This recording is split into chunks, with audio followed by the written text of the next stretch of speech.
shadows. They send us in to find them. Watcher to 6 actual. Target is in the main house. You have execute authority. Bravo 6. Going dark.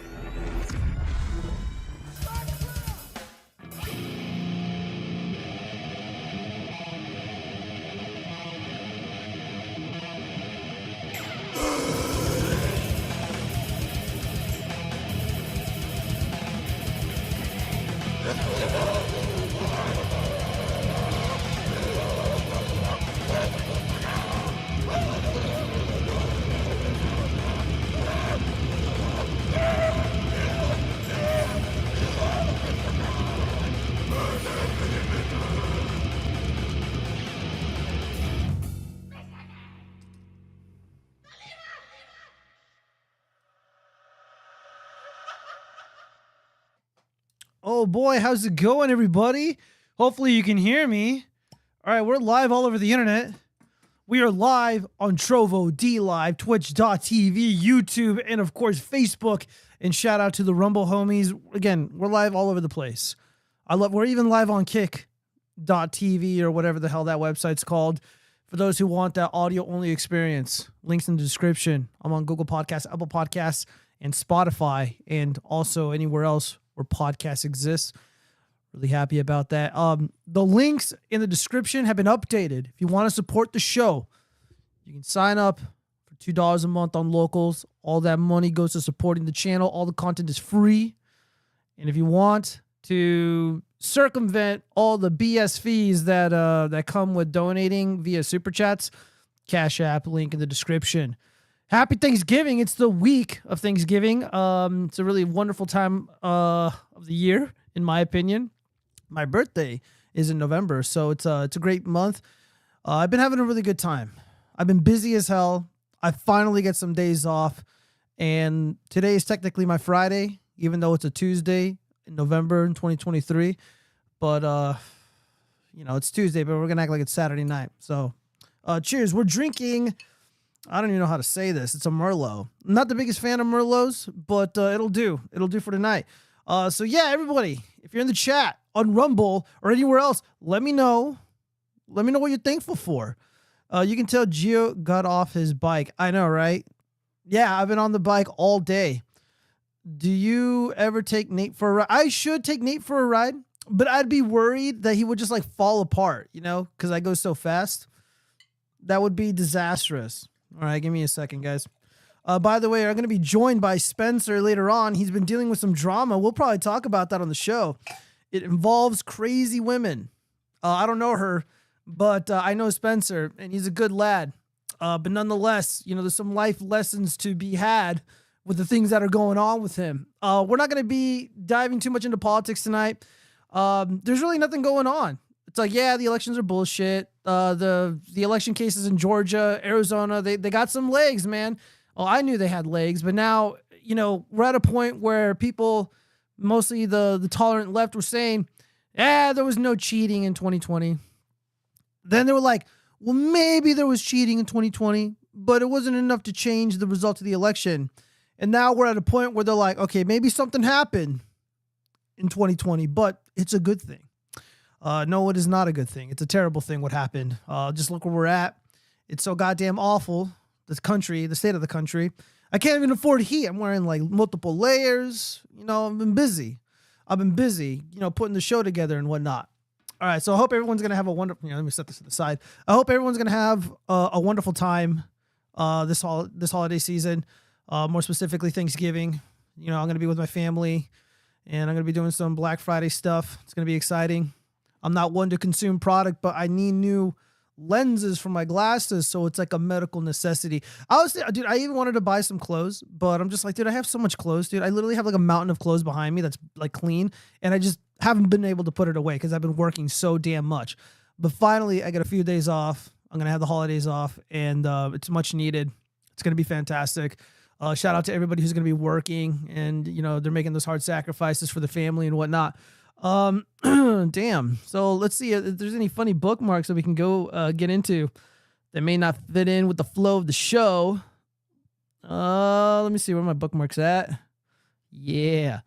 Oh man, this is actually kind of funny. Nah, I'm not gonna get into this. Nobody cares about Kim Reynolds. Let's see. Harvard Harris poll was released. Orange Man just crushing it, even with a packed field full of independents and Green Party people. Yeah, man. National wise, he's ahead of Biden by 6 points. Interesting. In a packed field with Robert F. Kennedy Jr. and West, he's at +6. He's at 43. Biden falls to 37. RFK takes 16% of the electorate, and West with measly 4%. When you add just the GOP presidential primary, he's just absolutely crushing and dominating DeSantis and Haley. Again, there's really not much to report here, but all the polls that have been released within the past few months, they're all trending upwards for President Trump. That's fantastic. Let's see, what else do we got to go here? Oh, yeah, this, yeah, so this is posted on Reddit.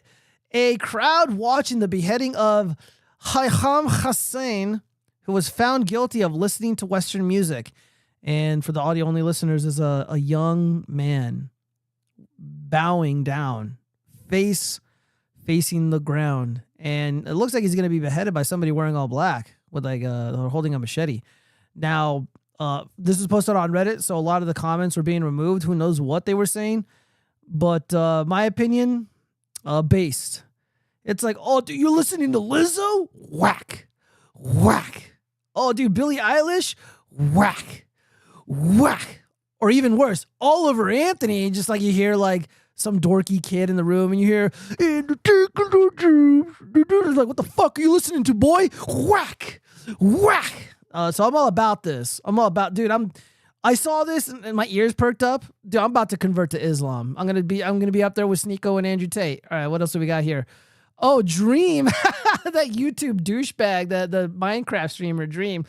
Apparently, he's been sending inappropriate messages and grooming minors allegedly in a video game. And the memes have been hilarious, like this one. I don't know what this is from, but let's listen to it. Lock his ass up. Lock his ass up. Yeah. You're going to jail. You're going to jail. Yeah, that's right, dude. Hopefully Dream goes to jail. That'd be hilarious. What else do we got here? Charlottesville High. Oh, dude, this thing from VDare. It's pretty interesting. We might get into it. Nikki Haley taking a lot of L's. Hold on, let me read some of these chats. Did you see my pre-stream message? Friedrich Marx, let me see. Let me read this message really quick. I identify as one of the 9 top-notch pilots who landed the plane in a new, unique, trailblazing way. I don't know what you mean by that. Oh, dog. Yo, what's up, Jesus Cal? Jesus Cal over on Rumble. All right, so we got everybody here. Minecrafter is a petty. Next at 5, water is wet and grass is green. Yeah, dude, I don't know what it is with these male YouTube streamers that stream Roblox and Minecraft, but within their orbit, a lot of little kids. Here's my policy. If some little kid messages me, I'm like, yo, you got to get your parents before you message me. Because I don't feel comfortable in this situation. I don't censor, I don't prevent people from messaging me or whatever. Anybody can join my Discord channel. By the way, join the community, join the Greenskins, join the Friendly Frogs over at the Watchfrogs official Discord channel. It's been cleaned up. It's been sanitized. So the Eric July simps, they can't go in there and raid us and falsely report us. Yeah, that's really unfortunate. Nikki Haley taking some fat L's. Look how AstroTurf, look how manufactured all these events are. Like, this is supposed to be like a cutesy, wholesome moment, but it ends up backfiring. I love your ad. Thank you. Let if your guys give it to me for free. Oh, dude, embarrassing. Oh, you got told on. So Cool Hand James, friend of the channel, says, LOL, Miss Israel just got owned by a toddler. I don't know if that's a toddler. I love your ad. Let's see Let what. if your guys give it to me for free. Yeah, it's not a toddler. It's a little girl. All right, what else do we got here? Dude, this is gonna be for the streets, the 304 segment. All right, so what else do we got? Oh, so we got some holiday cringe. Mark Dice coming in hot, showing off the new BIPOC Santa Claus. You can pick this up at Home Depot. Mark Dice writes, get your 6-foot-tall Magic American singing Santa Claus from Home Depot before they're all sold out, guys. Even his beard is the color black. I wonder what comes out of his mouth. What songs do you guys think he sings? Wrong answers only in the chat. He's like, ho, ho, ho, bitch. I ain't dropping shit off. I'm taking all the motherfucking gifts, keeping them for myself. Gonna be posting them on Craigslist. Let's see. When I ran an MC server for kids, I had a hidden voice recorder going. I ended up reporting 7 PDF files in 1 year before I shut the server. Now, my kid never plays MC on servers now. Oh, dude, dude, like seriously, like these people exist. Like, the chat rooms have essentially been replaced by these private, semi-private servers on these video games, because that's where like the kids hang out. The kids really love Minecraft. They really love Fortnite. So if you can embed yourself in those communities as a creep, like, dude, you just got all this access, and it's really disgusting. Dude, like my kids, they're not going to have a smartphone or a tablet until they're like 14, 15 years old. And even then, I don't even know. Like, again, that's subject to change. I might have to delay the giving of a tablet or something. Look, I like to do what rich people do. Mark Zuckerberg doesn't let his kids on social media. They're not allowed to have these smart devices because they know they're addictive and they're not good for their development, mentally speaking, of course. Or even like physically, like you're on the damn phone all day. They're just like sitting there doing nothing. They're just withering away at a young age, and they're going to age themselves prematurely. It's horrible. So yeah, well, let's go back to this, I think. Yeah, we'll get back to, we're going to skip past some of these. We'll check it out at the end. Let's just go ahead and dive into the first thing. First bit of news. Political news. Parents petition New York City to pre-K teachers campaign against the chosen people. The people that you're not allowed to criticize. So this is really odd. I don't know what it is, but the professional class in the United States has been launching a barrage of attacks against the chosen tribe. And it's pretty disgusting, very blatant. Again, the activities that these far leftists, that these Democrats are engaged in, these are the things that we were falsely accused of doing. Like, I never petitioned to, go against anybody. So yeah, let's just read a little bit of this and see what's going on. So I guess this is one of the teachers. Parents want the DOE to investigate pre-K teacher Seriana Aboud's campaign against the Jews. More than 200 parents at an Upper East Side public school have signed a petition asking the City Department of Education to investigate and address a pre-K teacher's ongoing campaign against the chosen people. The Post has learned the petition at PS59 complains that teacher Seriana Aboud has used her personal Instagram account to promote hate and intolerance with pro-Palestinian and anti-Israel rhetoric. Hate speech and discrimination have no place in our schools, the petition states. Our teachers are the front line of defense in promoting a safe and welcoming environment for our children. And regrettably, we have reservations about Miss Seriana Aboud's ability to fulfill this role. The petition first circulated on change.org, but was taken down after the phone number of a mother who launched it got passed around, and she received disturbing texts from strangers, parents said. P.S. 59, Principal Nakia Wise has flatly refused to discuss Aboud, becoming hostile when asked about the school's sole pre-K teacher, parents say.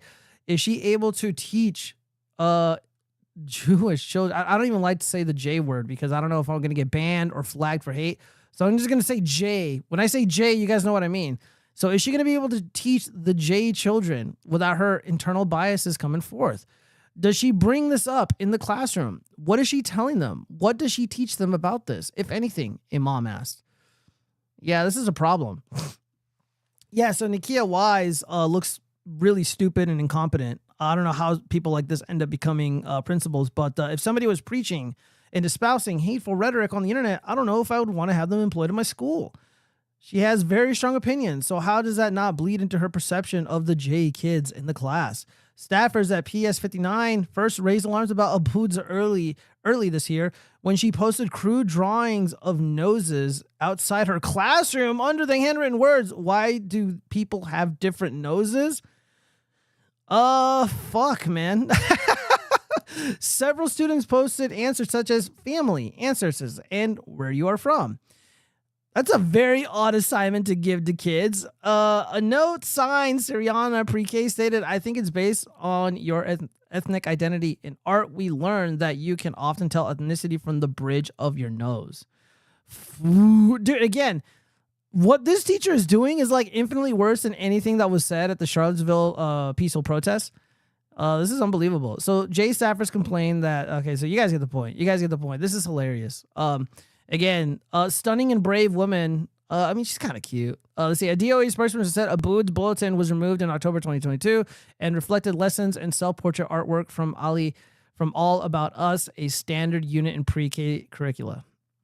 I don't know if I buy that, but she is kind of cute. I'll give her that. But she's a far leftist. This is somebody who wants to have people like me annihilated because of my ethnic heritage. So I disavow, and I am all on board with using the weight of the state to have her removed from learning, especially if she is targeting innocent little J children. All right, let me read some of these comments. Hold on, let me scroll up here and see what's going on. All right, so let's see. My kid only uses her devices when I am there. Not hard to do as a parent. They need to learn the tech. That is true. They do need to learn the tech. Use the term tribe or tribesman. It's smoother than saying AJ. Friedrich Marx, you're probably right. I probably should be using the tribesman or something. And again, I'm not saying this as a way of expressing hate because we don't do hatred here on the channel. See, I'm an ally to all people, especially Israel. By the way, anybody in Hollywood hears this. I am more than available. I'm extremely available, and I would love to replace all those dorks in Hollywood that are expressing hateful, bigoted, anti-Semitic nonsense. I would never do such a thing.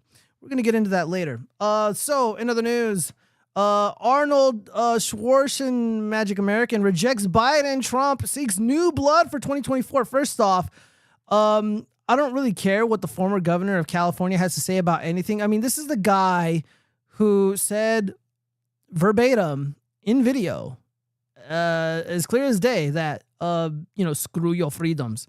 Yeah, no thanks, dude. I don't really care what you want. You weren't even born in this country. I don't care if you served as a governor. You were a lousy governor.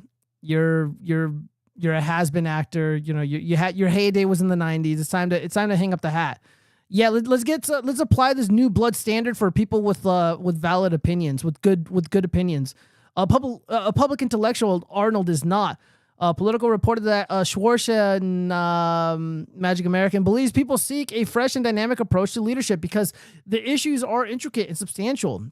To tackle these challenges effectively, you require someone with vitality. Yeah, dude, he's describing President Trump. They look for something new and with power because the problems are so complex, they're so big that you need someone that has energy. Yeah, that sounds like President Trump. He questioned the viability of newcomers in the political landscape, given the dominance of Joe Biden and President Trump in media coverage. How do you build a name? He pondered. Why would you ask yourself that? You're like one of the most celebrated actors in like the last 50 years. He pondered, arguing that the overwhelming focus on the two prominent figures leaves little room for emerging leaders to gain visibility. Okay, we're going to stop right there. Yeah, so the problem with the Republican Party is that it's full of losers. With very few rare exceptions, like Ron Paul, J.D. Vance, the Democratic Party, full of losers, with two exceptions: Governor Whitmer and Meghan Markle, if she even decides to run. A lot of these these fucking Democrats, they're in complete denial because they want so-called new blood, but the electorate that votes overwhelmingly Democrat, they made it very clear: it's Biden or bust. They're not going to vote for Gavin Newsom. They're not going to vote for, Shapiro, Governor Shapiro. They're not going to vote for any of these dorks. Michelle Obama, Big Mike Obama. They're not going to vote for that guy. They're not going to vote for any of them. Biden easily beats every single one of them. Trump also beats every single one of them, with the exception of maybe Whitmer or Meghan Markle, who, by the way, for whatever reason, they're rare. They're often omitted from a lot of these, hypothetical polling scenarios. Who knows why they do that? It's pretty obvious why. I think they're kind of shielding Whitmer from public scrutiny, because the more people get to know Whitmer, I think the less popular she'll get. Meghan Markle, on the other hand, the worst you can say about her is that she's kind of annoying. She's really, really annoying. People like me are not really, turned on by someone like her. With that being said, It's Trump or Biden. People need to, get over it, especially people on the right. The primaries are over. You got Bob Vanderplat spending all this money on Ron DeSantis, which is a fool's errand. He might as well just wipe his ass with all that money. It'd be a better use of it. Let's see. As a farm woke leftist, I won't trust Arnold as he is son of a Nazi. Well, do I support him now? Who knows? But no, he's far from a Nazi. He's not a good person, though. We are pro-tribe. Anti-tribe is racism. That's right. We support the tribe here. All right, so let's move on to the next story.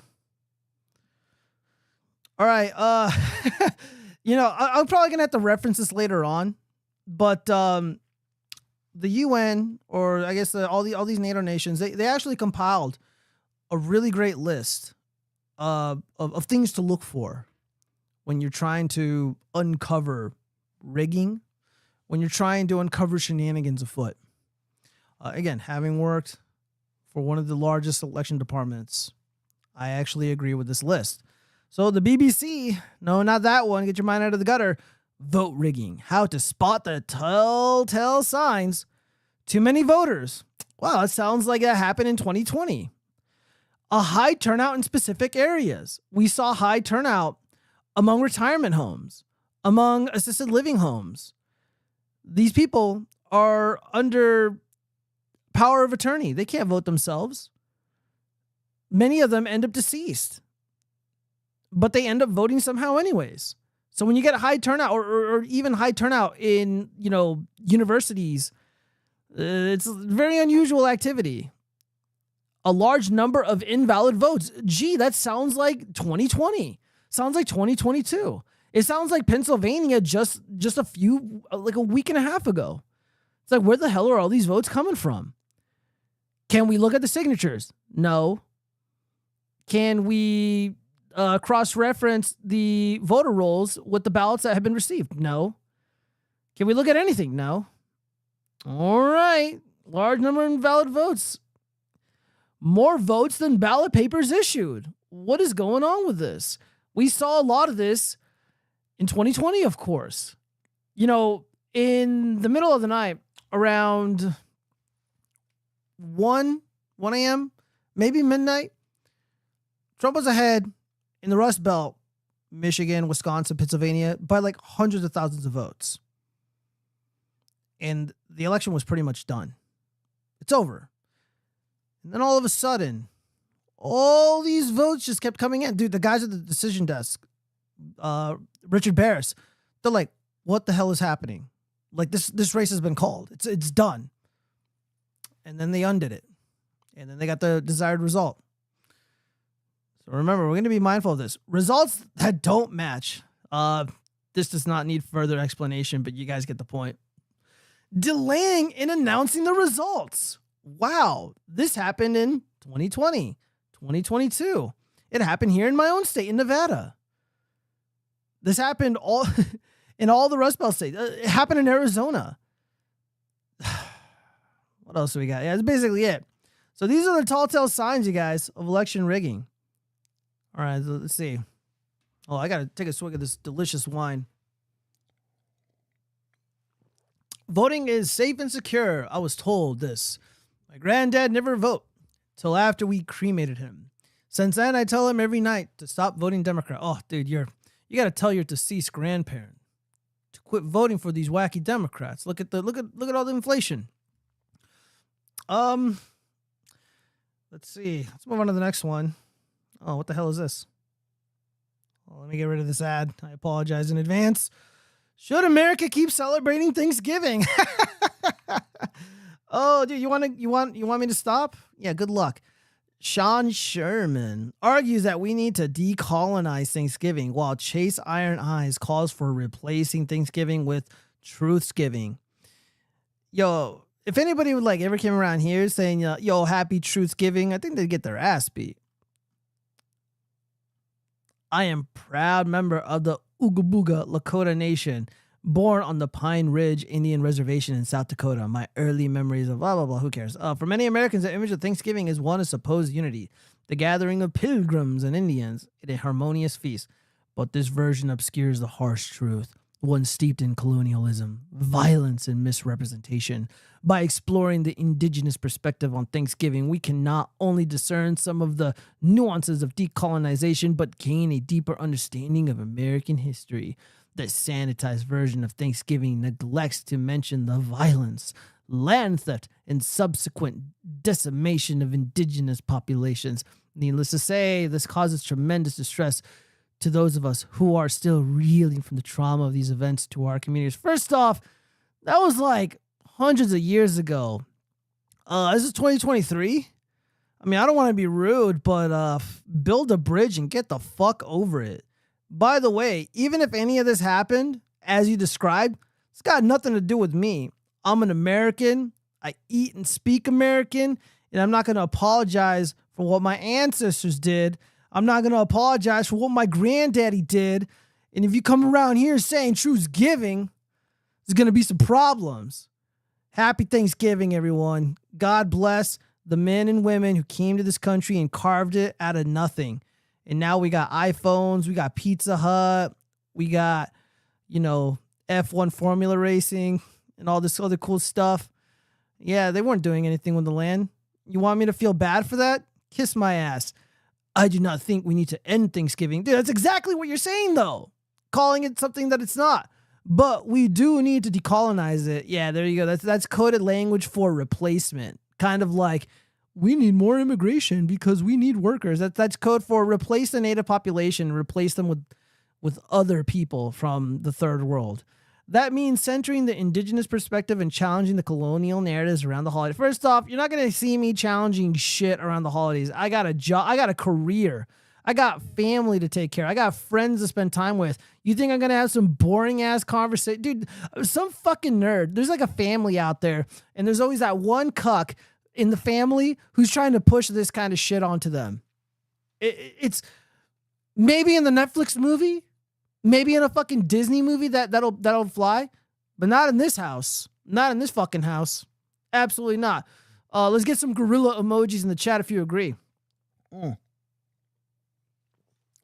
Yeah, it's like, oh yeah, we need to replace Thanksgiving. Yeah, like you're replacing the native population of America.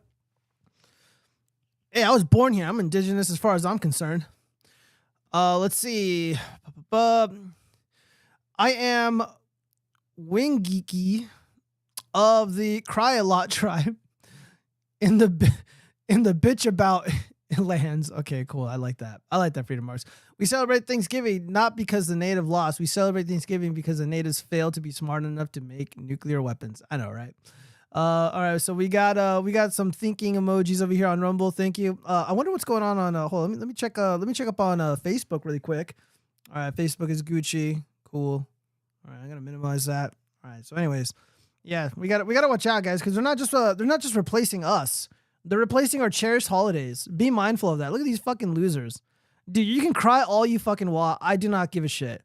The statue of Chief Massasoit, leader of the Wampanoag tribe, towers above the people marching during the National Day of Mourning on Thanksgiving Day, November 25th, 2021. Aw, cry all you want. Another trail of tears.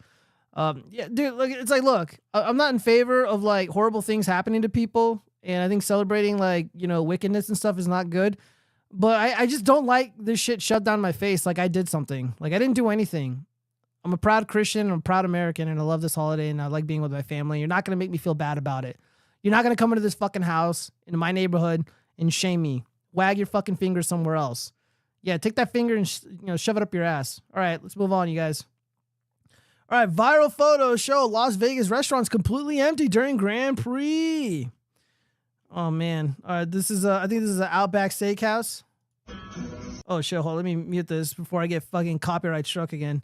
Yeah, so this is right next to the F1 Formula race, and nobody is there. Nobody is there. I'm going to give you guys my thoughts, my perspective on this.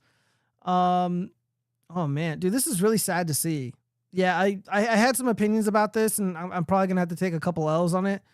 But it's a little bit more nuanced than that. Yeah, this is depressing. Dude, there's literally nobody here. For those who aren't American, the Outback Steakhouse is kind of a popular place. And the food is generally okay. Especially this location. This is right next to the Mirage, next to the Harrah's. Yeah, and it's just completely empty. This might be slightly off the strip. So, yeah, this is awful. So the Outback Steakhouse location, just steps away from the much hyped Formula One Las Vegas Grand Prix, is taking place, was empty during the first practice session on Thursday night. So there's only one night. Who knows what happened after the fact? So in a now viral video posted to X, formerly Twitter, late Thursday evening, Arash Markazi, senior writer at The Messenger, shared 52-second clip of himself walking through the nearly empty restaurant. Okay, so I got some thoughts. So the Grand Prix just happened.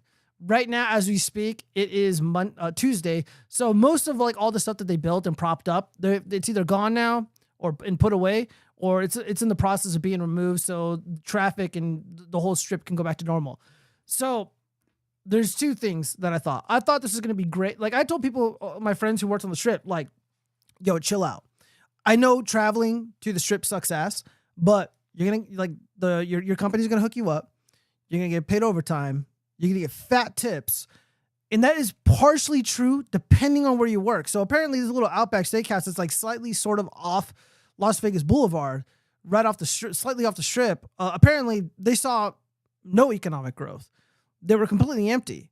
It was like almost impossible to travel around the area because of the race and all the security and all the police presence, making sure everything is going and, smoothly. It was a massive L for a handful of the businesses. However, the casino executives came forward and said that this was incredibly lucrative and this is a really good thing for the Las Vegas economy in general. However, some small businesses had to suffer gravely. How successful fiscally the F1 race is yet to be determined. I haven't looked into it as of right now, but what I do recall is that prior to the event, tickets were astronomically high. But the first night of the event, when they had Journey come out, they had just all these artists. They come out, they're doing the show. Steve Aoki was DJing. I think Tiesto was DJing as well. Ticket prices dropped from hundreds, thousands of dollars to, I think the most expensive I saw was $300, and some of them were about $100. But it's gone now. I avoided it at all costs. I don't have the patience to fucking sit through that traffic. I think it's insane. But again, whatever happens in the city, I'm not a hater. I just want my city to succeed, and I want people to succeed. Unfortunately, that just wasn't the case for everybody. So we got some more stuff going on in pop culture news. Yeah, this is all the buzz right now. This is getting all the clicks. This is getting all the hype. This Marvel stuff. This Marvel MCU bullshit. Again, I try to avoid this stuff, but as someone who's like a quasi insider, somebody who does screenplay writing and is very familiar with the industry, I think I'm a little bit more qualified to talk about this than somebody like Jeremy from The Quartering, who sells this garbage dropship coffee. So Stephen King blames the Marvel's failure on men? ? Miss Marvel, Mom Valini says she is appreciative of the support. What support? Do you nobody saw this film? In a page straight out of Clown World, legendary novelist Stephen King blames the Marvel's failure on men. All right. What did the men do? They did absolutely nothing. Literally, they did nothing. They sat at home and they saved their money and they didn't go and consume product.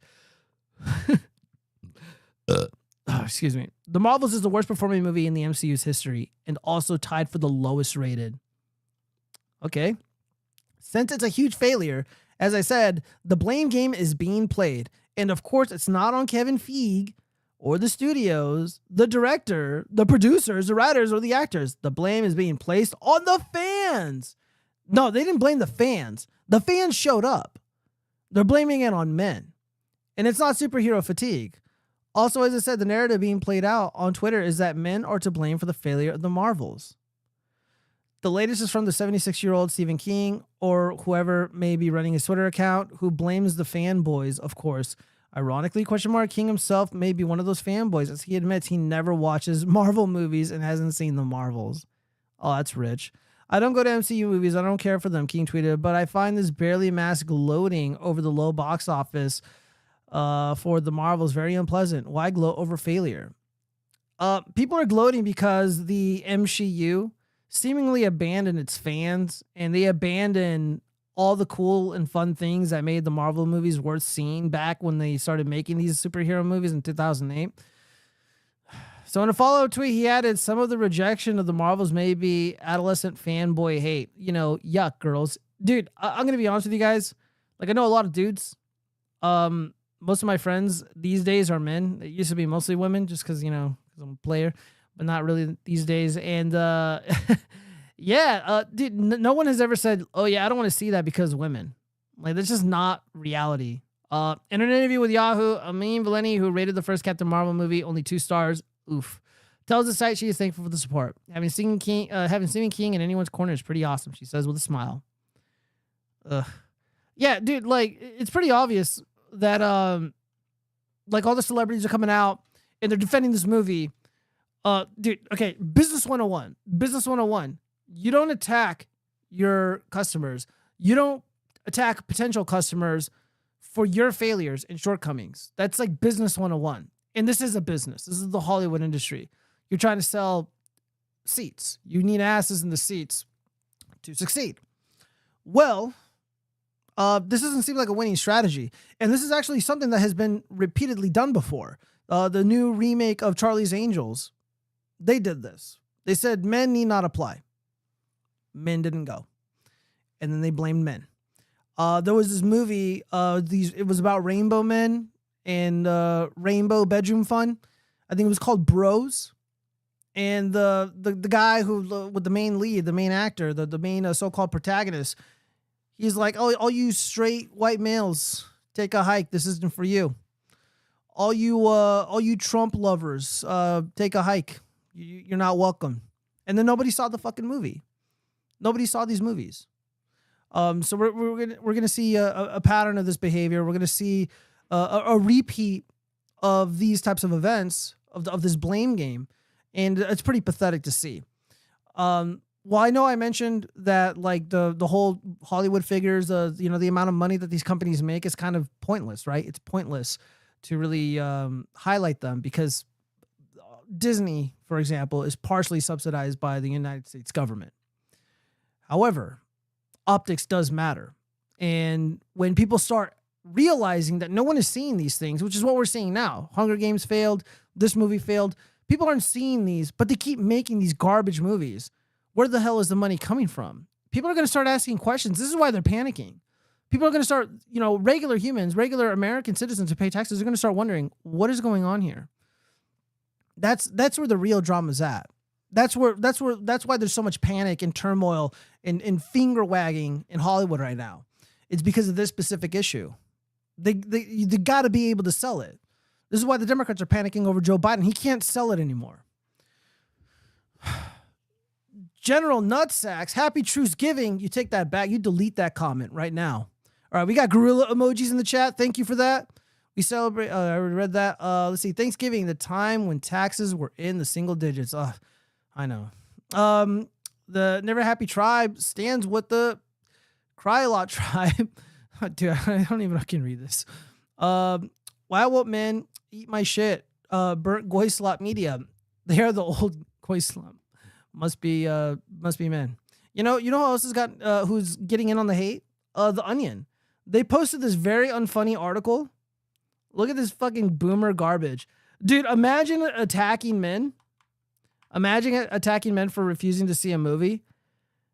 And dude, men are refusing to go see this product. And they're basically saying we're not going to be little consumer whores. And this is these are the jokes. These are the award-winning jokes from The Onion, you guys. So, men explain why female-led The Marvels failed. So we got a Magic American here on the screen. Probably because to understand this movie, you have to have already seen a woman before. Oh, it's so funny. Let's go on. That's a knee slapper. Jeff Nielsen, choir director. It's either the compounding factors of fatigue with the overwhelming number of these films, their general decline in quality, and the hurdles of being a female-led movie in a male-centric genre, or it's because they let a lady direct it. Oh, yeah, that's it. It's because a lady directed it.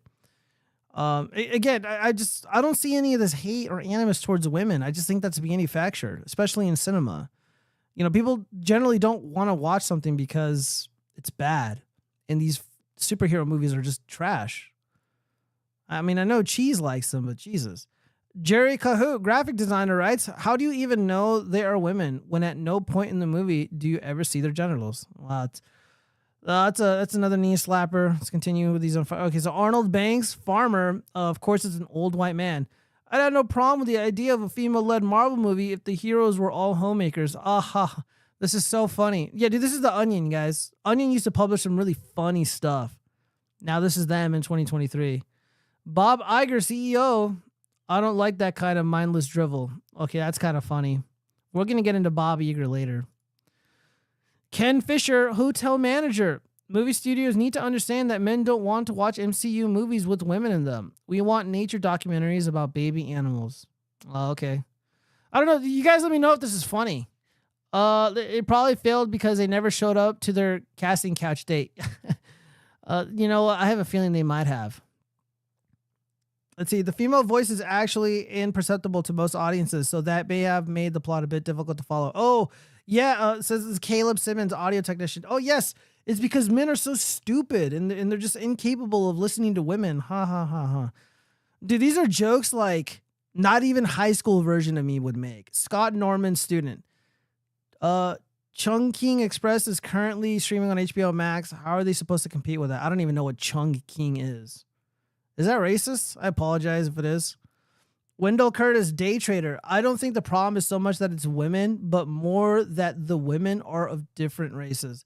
Wendell Curtis, a white man, expressing, you know, the worldview that white man racist.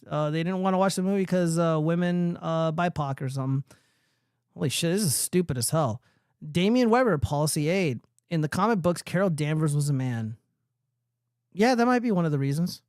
Yeah, they changed the character. Now the character's unrecognizable. Who would have thought? Nobody would want to see some, you know, feminist version of something that people liked in the past. Bruce Johnson, immunologist. I saw it, but walked out with 1 minute left in the runtime, so I didn't count as a view. That's actually kind of funny. Sounds like something I would do. Peter Jensen, server. I was afraid of my girlfriend's period syncing up with Brie Larson's. Oh, so funny. Yeah, this is something that the anti-woke culture warriors were saying on Twitter.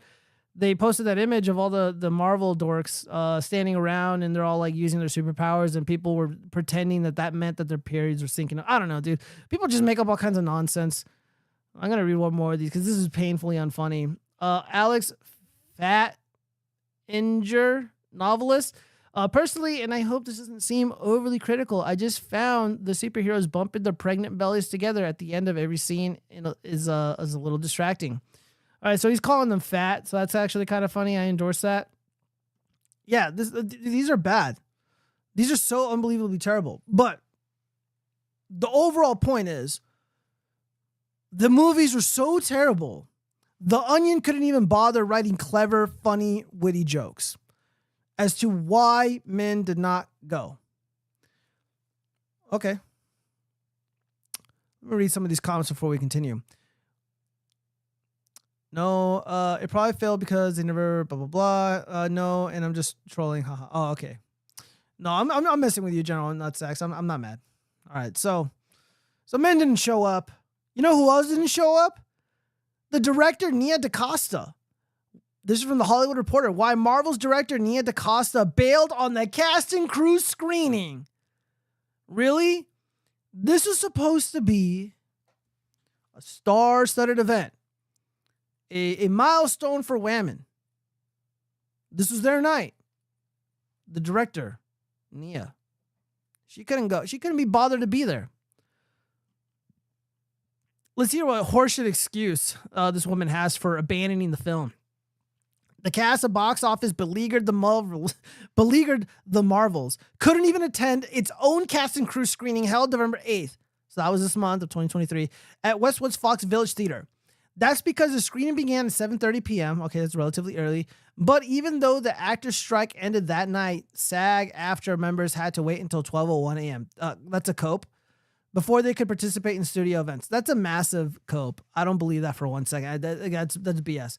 Yet, that doesn't explain the absence of Nia DaCosta. The director had attended the film's toned-down premiere in Las Vegas the night before.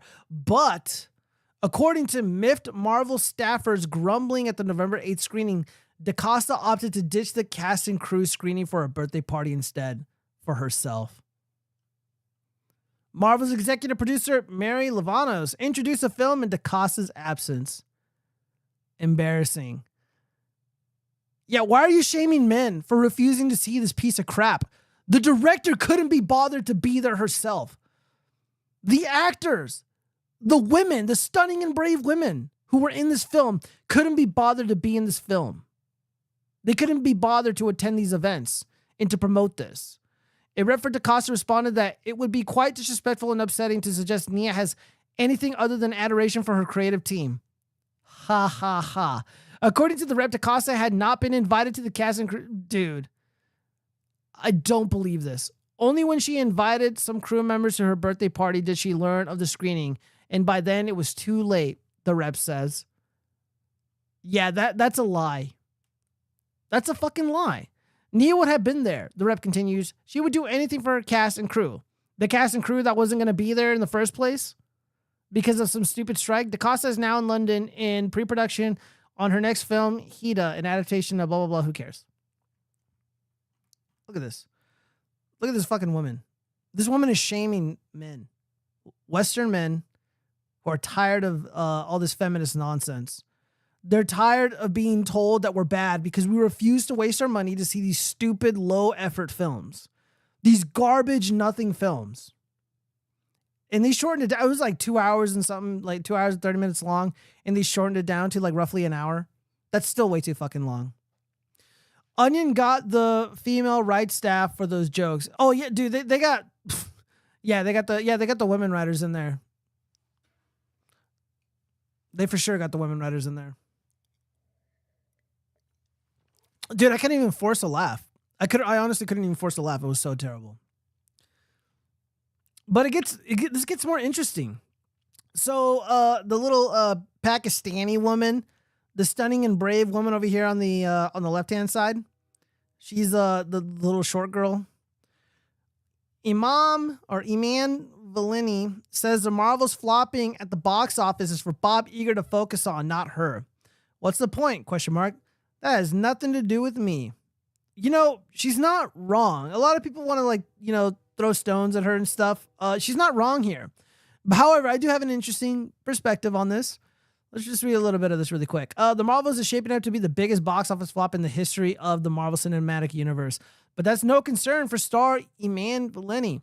The 21-year-old actor makes her big screen debut in the superhero tentpole by reprising her role of Kamala Khan from the Disney Plus television show Ms. Marvel. In an interview with Yahoo Entertainment following the movie's disastrous opening weekend, Vellini said the Marvel's flopping is an issue for Disney CEO Bob Iger and not for her. I don't want to focus on something that's not even in my control because what's the point, she said. That's for Bob Iger. The box office has nothing to do with me, Vellini continued. I'm happy with the finished product and the people that I care about enjoyed the film. It's genuinely a good time watching this movie, and that's all we can ask for with these films. It has superheroes. It takes place in space. It's not that deep, and it's about teamwork and sisterhood. Yeah, that sounds really fucking boring. That doesn't sound like anything I'd ever want to watch, like at any point in time. It's a fun movie, and I'm just so happy that I can share it with people. The Marvels opened to $47 million at the domestic box office. Unbelievably pathetic. You know, here's the deal. Like, she's not wrong to say these things, but it comes off very passive aggressive. It comes off very, very snooty. Now, there's a rule in Hollywood.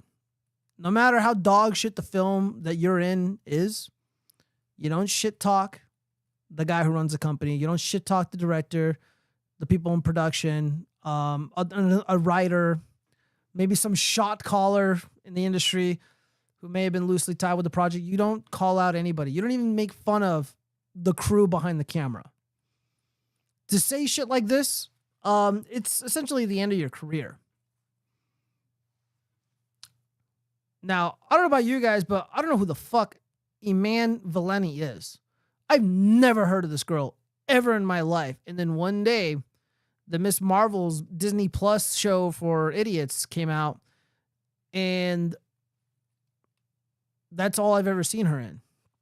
So let's go over to Internet Movie Database really quick. Let's see.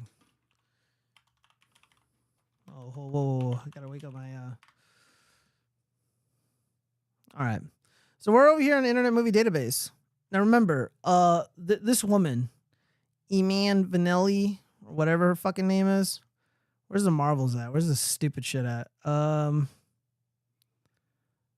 Dude, the Marvels is so terrible. It's not even on the front page. Oh, never mind. It's right here.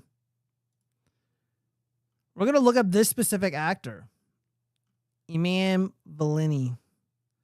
I don't even know how to say her stupid name. Let's see what she's been in.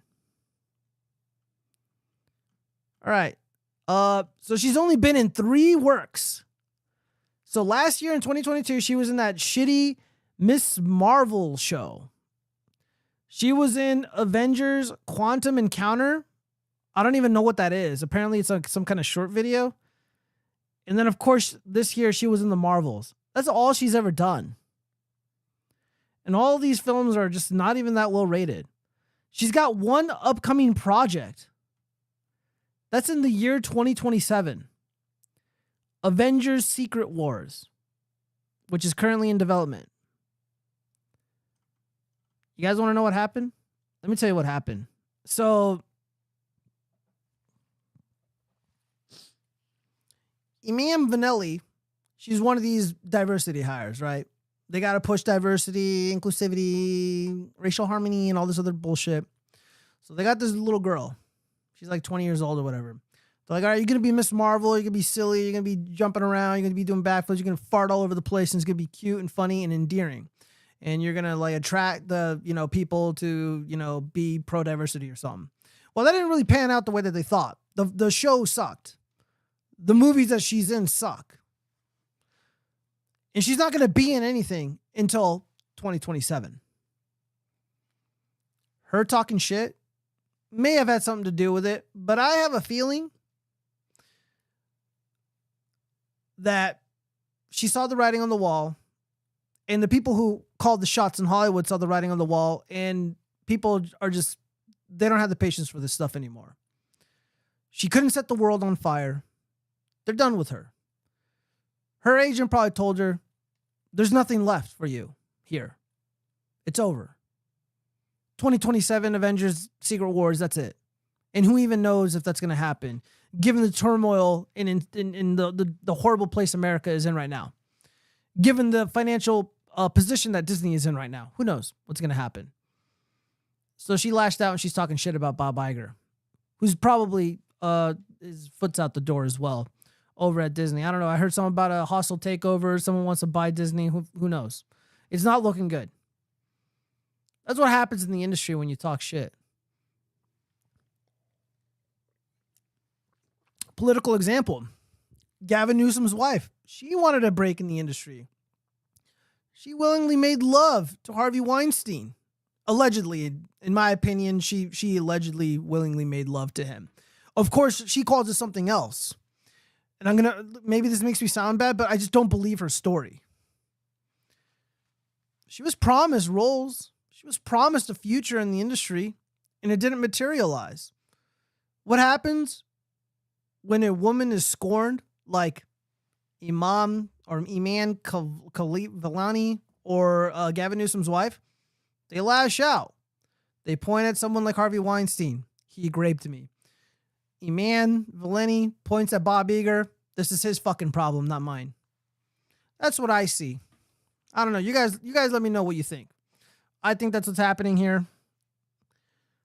But there's more drama with these actors. So Melissa Barrera fired from Screen V2 after social media posts amid the Israel and Hamas war. Wow, I wonder what she said. So Melissa Barrera has reportedly been fired from Screen V2 over her controversial comments on social media about the Israel-Hamas war. Sources reportedly told Deadline that Barrera, 33, was let go from the Spyglass media production due to her Instagram stories, which have been perceived as anti-Semitic. Yikes. The actress started posting about the conflict last month, writing in one Instagram story, "I too come from a colonized country," beside a Mexican flag logo. Okay. "Palestine will be free," she added in her caption, also writing that they tried to bury us. They didn't know we were seeds. Barrera shared further posts about the war more recently, with one on Monday reading, At the end of the day, I'd rather be excluded for who I include than included for who I exclude. The Post has contacted reps for Barrera and Spyglass Media for comment. To call this anti-Semitic is a bit of a stretch. In another post, Barrera wrote, Gaza is currently being treated like a concentration camp, cornering everyone together with nowhere to go, no electricity, no water. People have learned nothing from our histories. And just like our histories, people are still silently watching it all happen. This is Gino, you-know-what-aside, and ethnic cleansing. Barrera portrayed Sam Carpenter in 2020's Scream alongside Jenna Ortega, Neve Campbell, and Courtney Cox, and in this year's Scream V1. Barrera's first outing in the horror series has earned $137 million globally, while her Scream Encore, which was released in March of 2023, topped its predecessor by grossing $168.9 million worldwide. Wow, way to throw away your fucking career. Like, dude, you're just some dumb potato head bitch. Like, what do you know about geo-global politics? Again, I don't make comments about the Hamas-Israel conflict because I don't know anything about it. And I'll be damned if I'm bullied into fucking taking one side or another. Like, look, I'm ignorant, all right? I'm pro-peace. I'm pro-love. I just want people to hug it out. But she's making these claims, calling the Israelis concentration camp owners or something. And yeah, it's way to throw away your flourishing career. You're 33 years old, sweetheart. It only gets worse from there. And you blew it. You blew it by having these dumb fucking airhead opinions. I can't say I feel bad for her, but you know what? The more these people in Hollywood self-destruct and end up getting themselves fired, the more likely it is for someone like me to swoop in with my screenplays and get myself a job. Look, I may be pro-Trump, but I'm also very pro-Israel, all right? I love Israel. They are our greatest ally. And I say that without a hint of sarcasm or irony, okay? I just want a job in the industry. I just want to make art, all right, and love. So let's see. I agree on diversity hires as long as they look and are as attractive as Sofia Vergara. I don't know who that is. I won't watch it because I support BIPOC women like the director. I'll take direction from her about her movie. Yes, queen. I know, right? Let's see. Onion. Okay, I already read all that. All right. Let's see. We got nothing going on Rumble. Let me check them on Facebook really quick.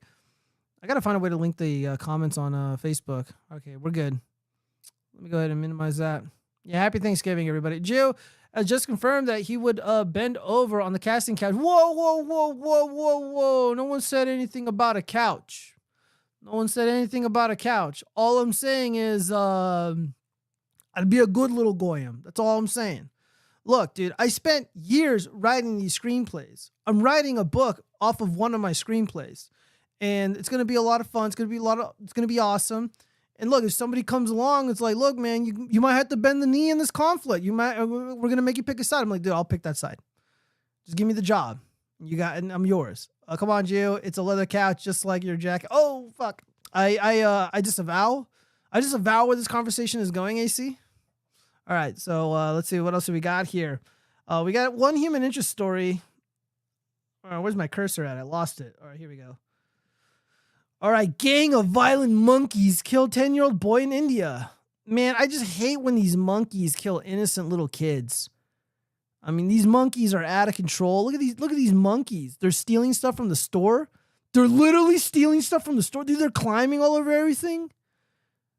Dude, I don't know about you, but if like 10 of these little things like came at me, dude, I'd punch them all in the face. They would lose that fight.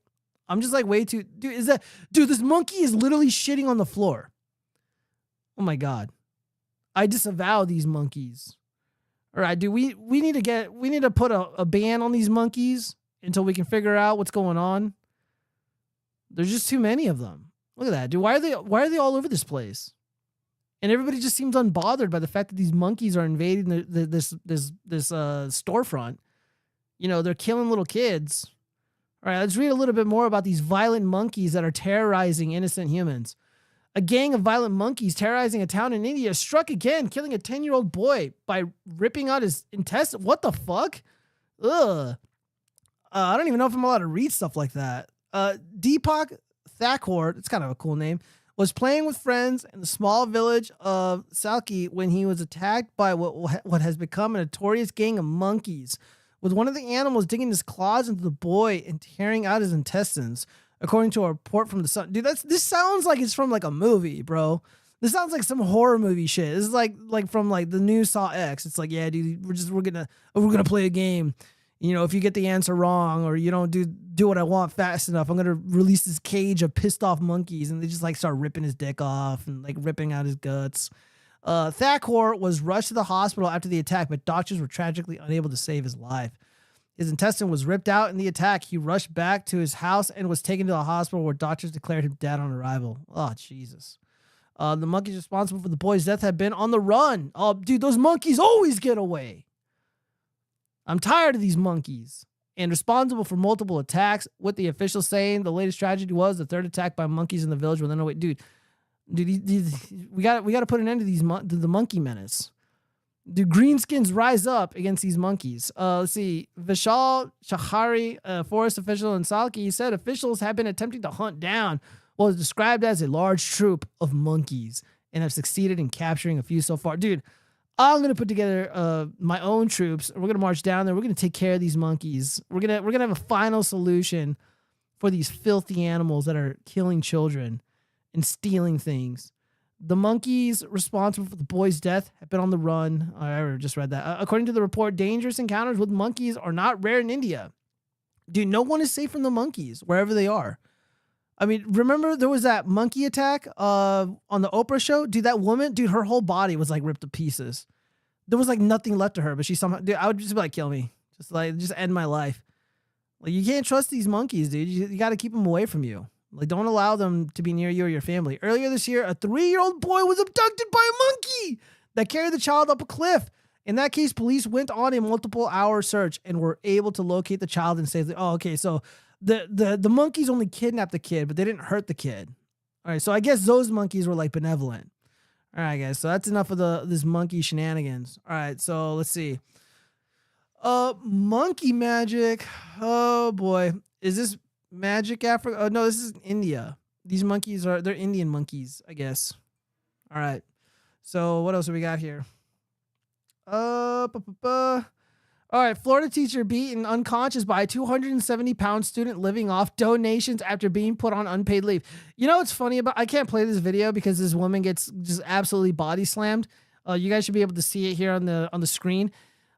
Giant kid, dude. 200. Dude, this kid is literally like over 170 pounds, like heavy. Because I'm about 160, and I'm 6 feet tall. Dude, this guy's taller than me. This kid here. Let me see. Yeah, he's 6'6". Jesus Christ. He's more than half my fucking weight. And, you know, this teacher, let me see if we can find a picture of her. Yeah, dude, she's all beat up. So this is the kid right here. Very nappy hair, Magic American. He did this because he had a Nintendo Switch in the classroom and the teacher took it away from him. So he demanded that the Nintendo Switch be returned. And she said, no fucking way. The kid rushes out and he stomps the shit out of her. This is his. Joan Nadick suffered 5 broken ribs and a concussion in the attack. Yeah, dude. How could you, dude? Even most male teachers do not weigh 270 pounds and are 6'6". This kid is built like a fucking football player. Now, I like Dick Masterson, but I'm gonna have to disagree with his take. He is of the opinion that the teacher's a bully and she's a thief taking things that don't belong to her. Now, generally, I would be sympathetic towards that worldview because I'm generally anti-public school teacher. I'm anti-public education because of how awful it's run here in the United States. But then I got to remember that there are a group of people in this country that like to blast music really loud against everybody's will, and it's just forced on us. So in the classroom, teachers got a job to do. You can't have some fucking kid playing Pokemon on their stupid ass Switch like a little soy boy, like some fucking Urkel ass nerd. Look at this. He's like a 6'6" Urkel. You can't be having that shit. So she did something about it. She stood up to this fucking nerd, and she got her shit stomped in. She had bones broken. I'm gonna have to side with the teacher. And dude, and look at this nonsense. She's living off donations after being put on unpaid leave. Dude, teachers. This is how fucked up America is. You got hold on, I gotta take a swig of this. This is how fucked up America is. There are teachers that engage in bedroom fun with little kids. They get paid leave when they get caught. This innocent woman, this innocent teacher, doing the right thing, trying to protect the learning environment, shelter the kids from this fucking nuisance, unpaid leave. As she's recovering from broken bones and trauma and all this shit. She nearly died. Self-defense from theft. Who could have had a weapon? AC, I'm not really sure what you mean by that. Why did she touch his Nintendo device? Gamers rise up. I just avow, Friedrich Marx. Let's just read a little bit. I want to read the part about the Nintendo Switch. Let's see. Everybody knows that Florida teacher who was beaten unconscious by a hulking teen student over a video game said she's now forced to live off donations and wants no mercy shown for her attacker at his upcoming sentencing. Here, sister. Everybody that knows me or knew me before the attack knows that I'm a totally different person now. Yeah, she's probably racist. Joe Nadich told Fox 35, my whole life has just turned upside down. Dude, she's attending MAGA rallies. She made an account on VDare. She's in the comment sections. She picked up the book, The Color of Crime. She's got the audio book of White Girl Bleed a Lot from what's his face? Shit, I can't remember his fucking name. He just passed away. May he rest in peace. God bless him. The 17-year-old and standing 6'6" Brendan Deepa assaulted the paraprofessional.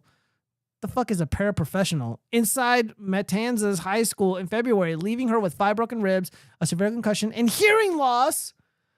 Oh, man. Yeah, dude, max. Give him the max. Natish told the station that she wants Deepa sentenced to a maximum of 30 years behind bars for the stomach-churning incident that left her physically and emotionally broken. If I was in that jury, I'd be like, dude, 30 years or we're sitting here for... I don't give a fuck if we're sitting here for days. I'm not leaving until we do the 30 years. Natish said her speech has slowed in that she suffers from ongoing cognitive problems. Unfortunately, a lot of my injuries that are not visible, I'm going to have for the rest of my life. Guys, this woman nearly died. She probably weighs less than 130 pounds. She's probably 5'5", 5'4", going up against a 270-pound kid who's 6'6". I'm 6 feet tall. This kid towers over me. Unfortunately, a lot of my compounding her physical ailments, Natish said she is struggling to get her workers' compensation case resolved and has been all but abandoned by the Flagler County School District since the attack. It's funny that the schools will stand, these public institutions will stand with the teacher if she is if she's discovered to be a bigot or a racist towards white Americans, if she is attending violent protests, if the teacher is engaged in violent political activities like rioting on behalf of violent criminals like George Floyd, the school districts will protect them. If that teacher was fucking this kid, they would protect her, give her the paid leave, hire a bunch of lawyers, an army of lawyers to defend her. But she is a victim of a violent assault that is on camera. Full stop. She has to live off GoFundMe donations.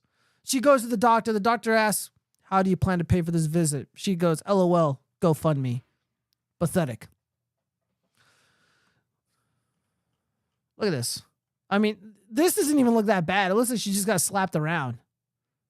I wish we had her weight and her height. It's not on here. I can only speculate. Natish returned to the school under a different title in August. Damn, dude, they even gave her a different title? Jesus Christ, dude. When it rains, it pours. Am I right? The title in August, but was then placed on an unpaid leave of absence according to Fox 35. Okay. Who initiated that?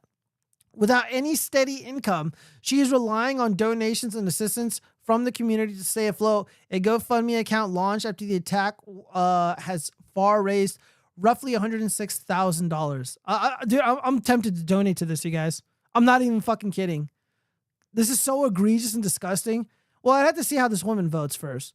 Yeah, dude, look at that. She looks like a normal, scrawny, short woman. She looks like a fucking teacher. This woman can't fight. Jesus Christ.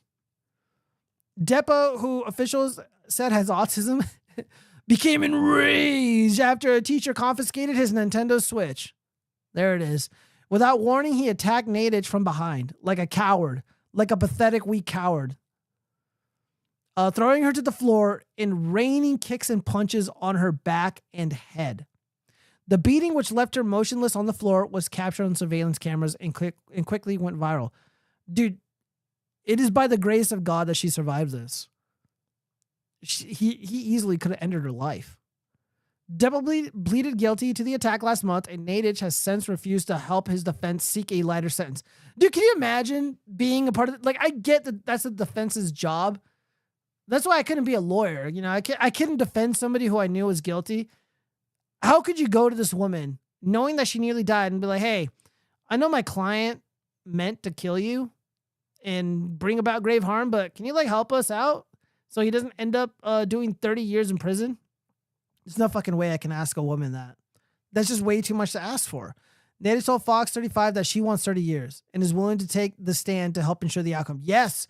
Yes, Queen. Yes, Queen Slay. All right, we got some comments. Let's go ahead and address these. Jesus Cow Rice, Planet of the Apes. Whoa, disavow. I don't know what you mean by that. Let's see. Don't condone it, but a lot of people need to learn the hard way. And in this case, she unfortunately learned some kids should be left behind in the public school system. Well, I'm going to address that in a second. This is a magic American country versus pro-teacher country. Who will win, BLM or the teachers union? I know, right? Well, it seems like the teachers union lost. Let's see. First, they come for your gaming device. Then they come with the hormones. Gamers have nothing to lose if they keep themselves charged. This Kang was fully charged. She got promoted because they thought she could sue the school board for not having protective protocol against this. She looks like a liberal. She does look like a liberal. Here's what I see. Here's what I see.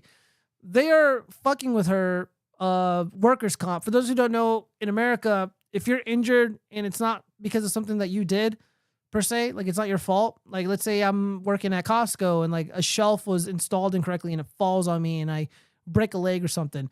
I'm entitled to workers' compensation. So she was doing what she's told. She's making sure that the learning environment stays intact. So she removes this fucking Nintendo Switch from the kid. And, the kid was not having any of it. So he attacked the woman. He probably called her like a bitch and stuff too. And the school is dragging its feet in protecting the employee because workers' comp costs a lot of money.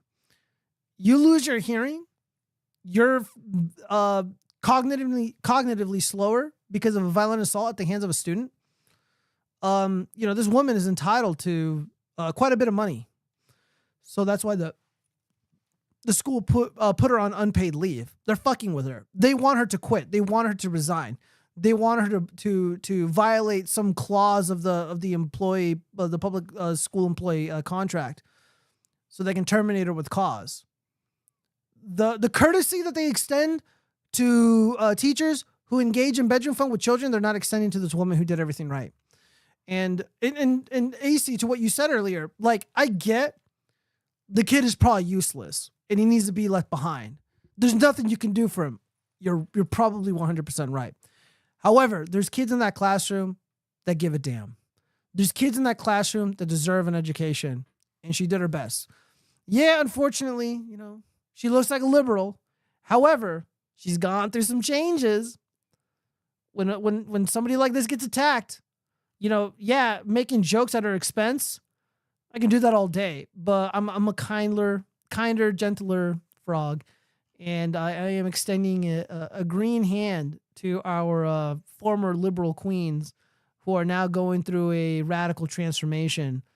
They are going through what we call the noticing. They are noticing patterns which were once concealed right before her eyes because of the propaganda that she deliberately professed and stood by. And it failed her. It failed to protect her.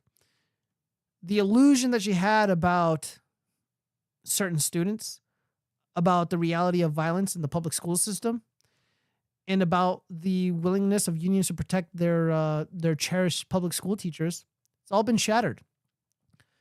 She did nothing wrong, but the school is punishing her.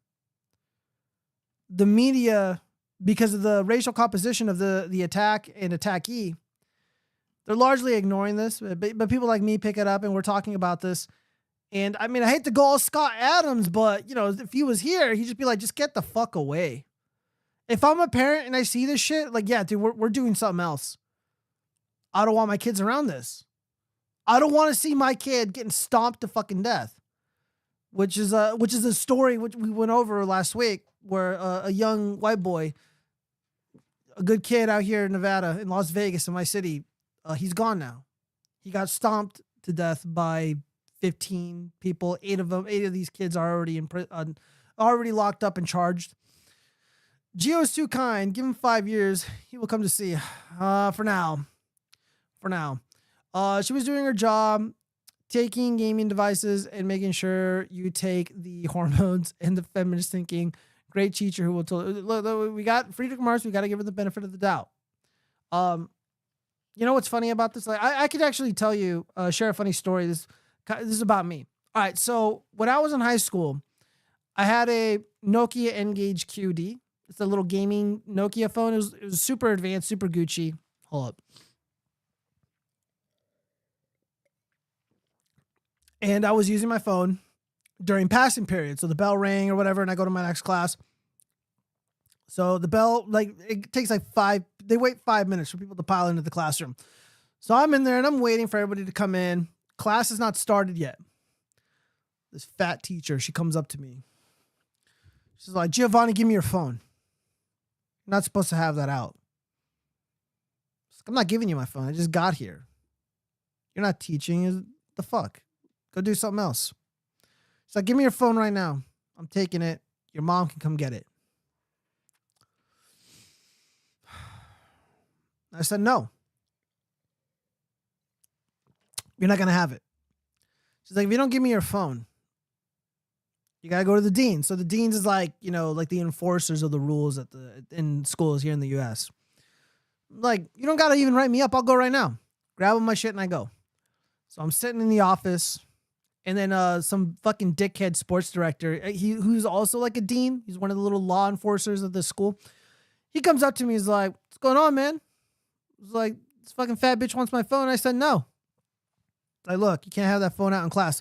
Dude, class hasn't even started. The fucking bell just rang. I just got in. I came from lunch. So I'm coming in from lunch and I got this phone. And I'm not going to give it to her. I didn't fucking do anything wrong.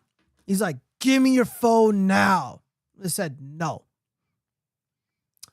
He's like, suspend him. All right, fuck it. So I got 3 days off. And yeah, my mom came and picked me up. And they gave me all my homework for 3 days. And I'm just like, all right, this is cool. Who fucking cares? Yeah, see, that's how you should have handled the Nintendo Switch situation. But again, I wasn't stupid enough to like start blasting music and shit on my phone. You know, I was respectful. But I'm not a fucking chump either. I'm not gonna let these fucking losers harass me and bully me. Dude, just know that no green skins stand up for themselves. Even if it's a massive detriment to your life, which it not really, but you know, I liked school. I liked hanging out with my friends and skateboarding and stuff, and couldn't really do that when I'm at home all day. But it was cool. I was playing video games. It wasn't that big of a deal. If women are good at fashion, why do they take so long to notice a pattern? I thought fashion was all about patterns. Kind of. AC is spitting facts. I don't know about all that. All right, so let's go ahead and move on to the next story. Let's open this up.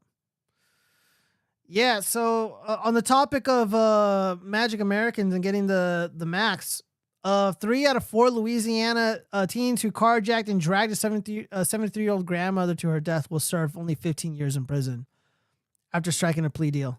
This nice old lady here, they carjacked her. She got stuck, and her arm got stuck in the car, and they dragged her throughout the streets. Her arm was severed. And I think they dislodged her from the car by kicking her in the face. And she unfortunately died. A horrible way to go. I mean, yeah, she's a big lady. But she's old, so who cares? 73 years old. She still had life in her. She had a good 15 years left. And she probably had a family. Actually, I know she had a family because I read this. And only 15 years, man. Only 15 fucking years. Do you think that teacher's going to get 30 for getting her shit stomped on? Maybe they would have gotten life had there been video of the dragging incident. Yeah, I don't want to go through the details or make you suffer through the interviews, but it's pretty sad, man. It's pretty damn sad. This is the reality that again the Scott Adams approach. I hate to say it, man, because I'm not about promoting hate or anything like that. But like, dude, when people like this exist, why take the chance? You know, people are thinking to themselves, why am I going to take a chance with my grandma's life, with my children's life, with my, you know, with the lives of other people that I care about?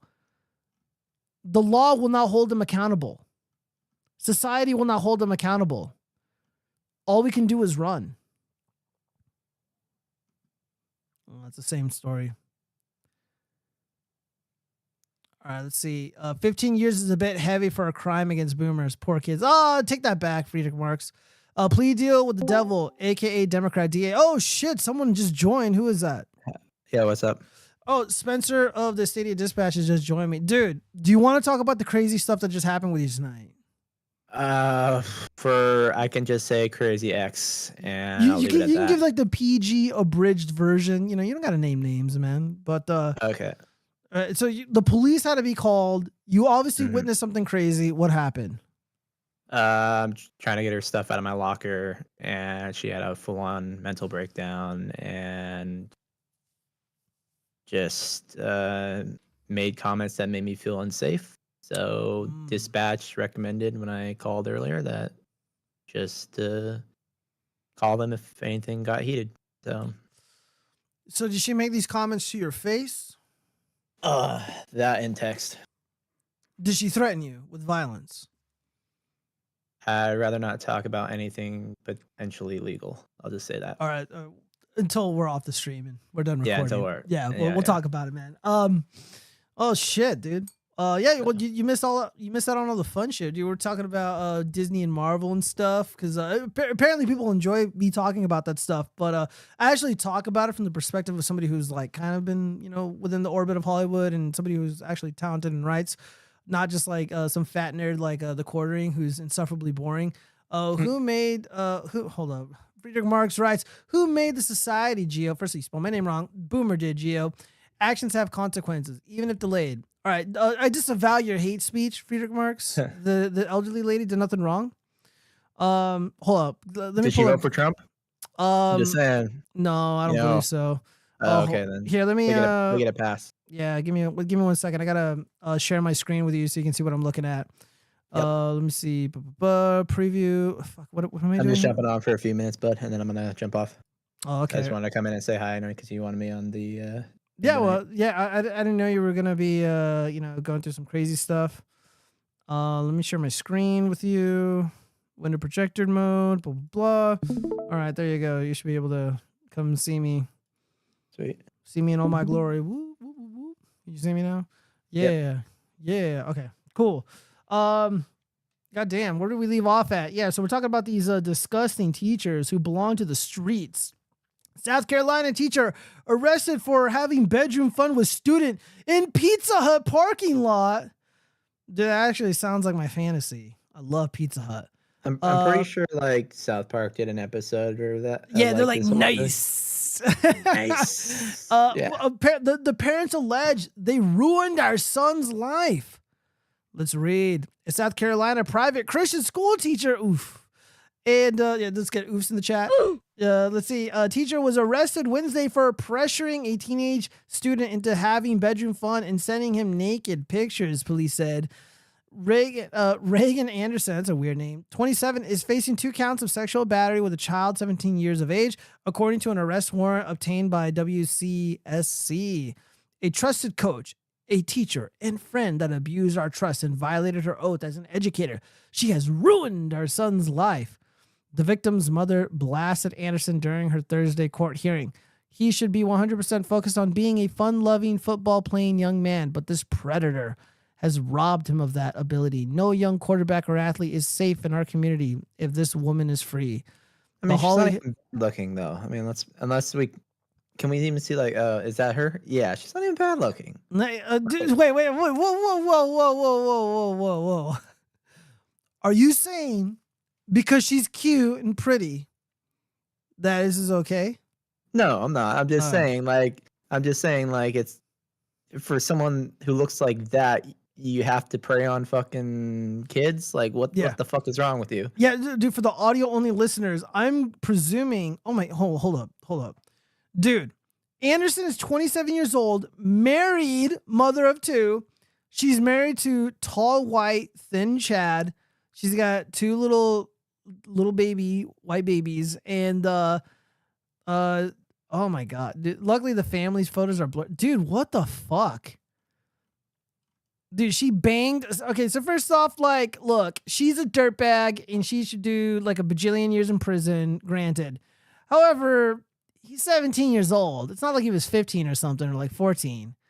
And she's a woman, so Yeah, so instantly it's like less worse. So Anderson also allegedly sent the teen nude photos on Snapchat, his mother alleged.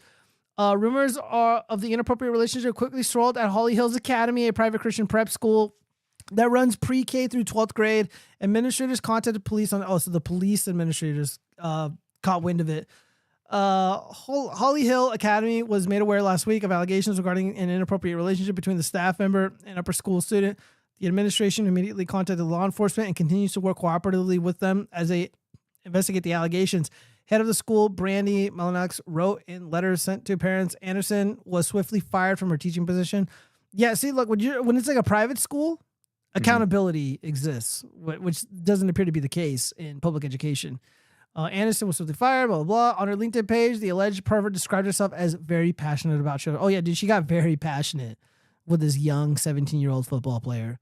Dude, my condolences to the husband who has to live with this shame forever. It's like, dude, you banged a 17-year-old at a Pizza Hut parking lot? The fuck?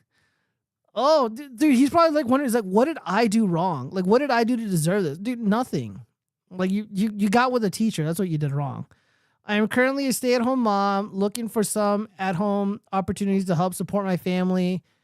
And her biography states, a judge set Anderson's bond to $2,500 and ordered her to wear a GPS monitor. She was also banned from having contact with the boy she allegedly sexually abused and his family. Damn. Well, it's probably going to be very hard for her to do. Damn, dude. Do you have any insight on why these teachers prey on these little boys? I have no clue, man. Like I said, South Park made jokes about this years ago, but Yeah. shit. I mean, it's like my comments, like you look like that and you have to go after someone. Something's mentally wrong. That's what I'm seeing in today's society. Where dude, some people are just they got problems. I have to think a little. I got to think a little critically about this. I got to think harder about this. As to why a teacher would do this. I think it has something to do with. Fuck. I have to think about this, but I feel like I can see the answer in my head. I just don't really know how to communicate it into words. But it has a lot to do with, a teacher is drawn towards influencing the minds of these young people. A woman like this really has no agency over a modern man, the new man, right? So like this guy right here, the husband, he looks like a regular Chad. This guy's got options, and this is not somebody who can be fucked with. This is not a stupid guy.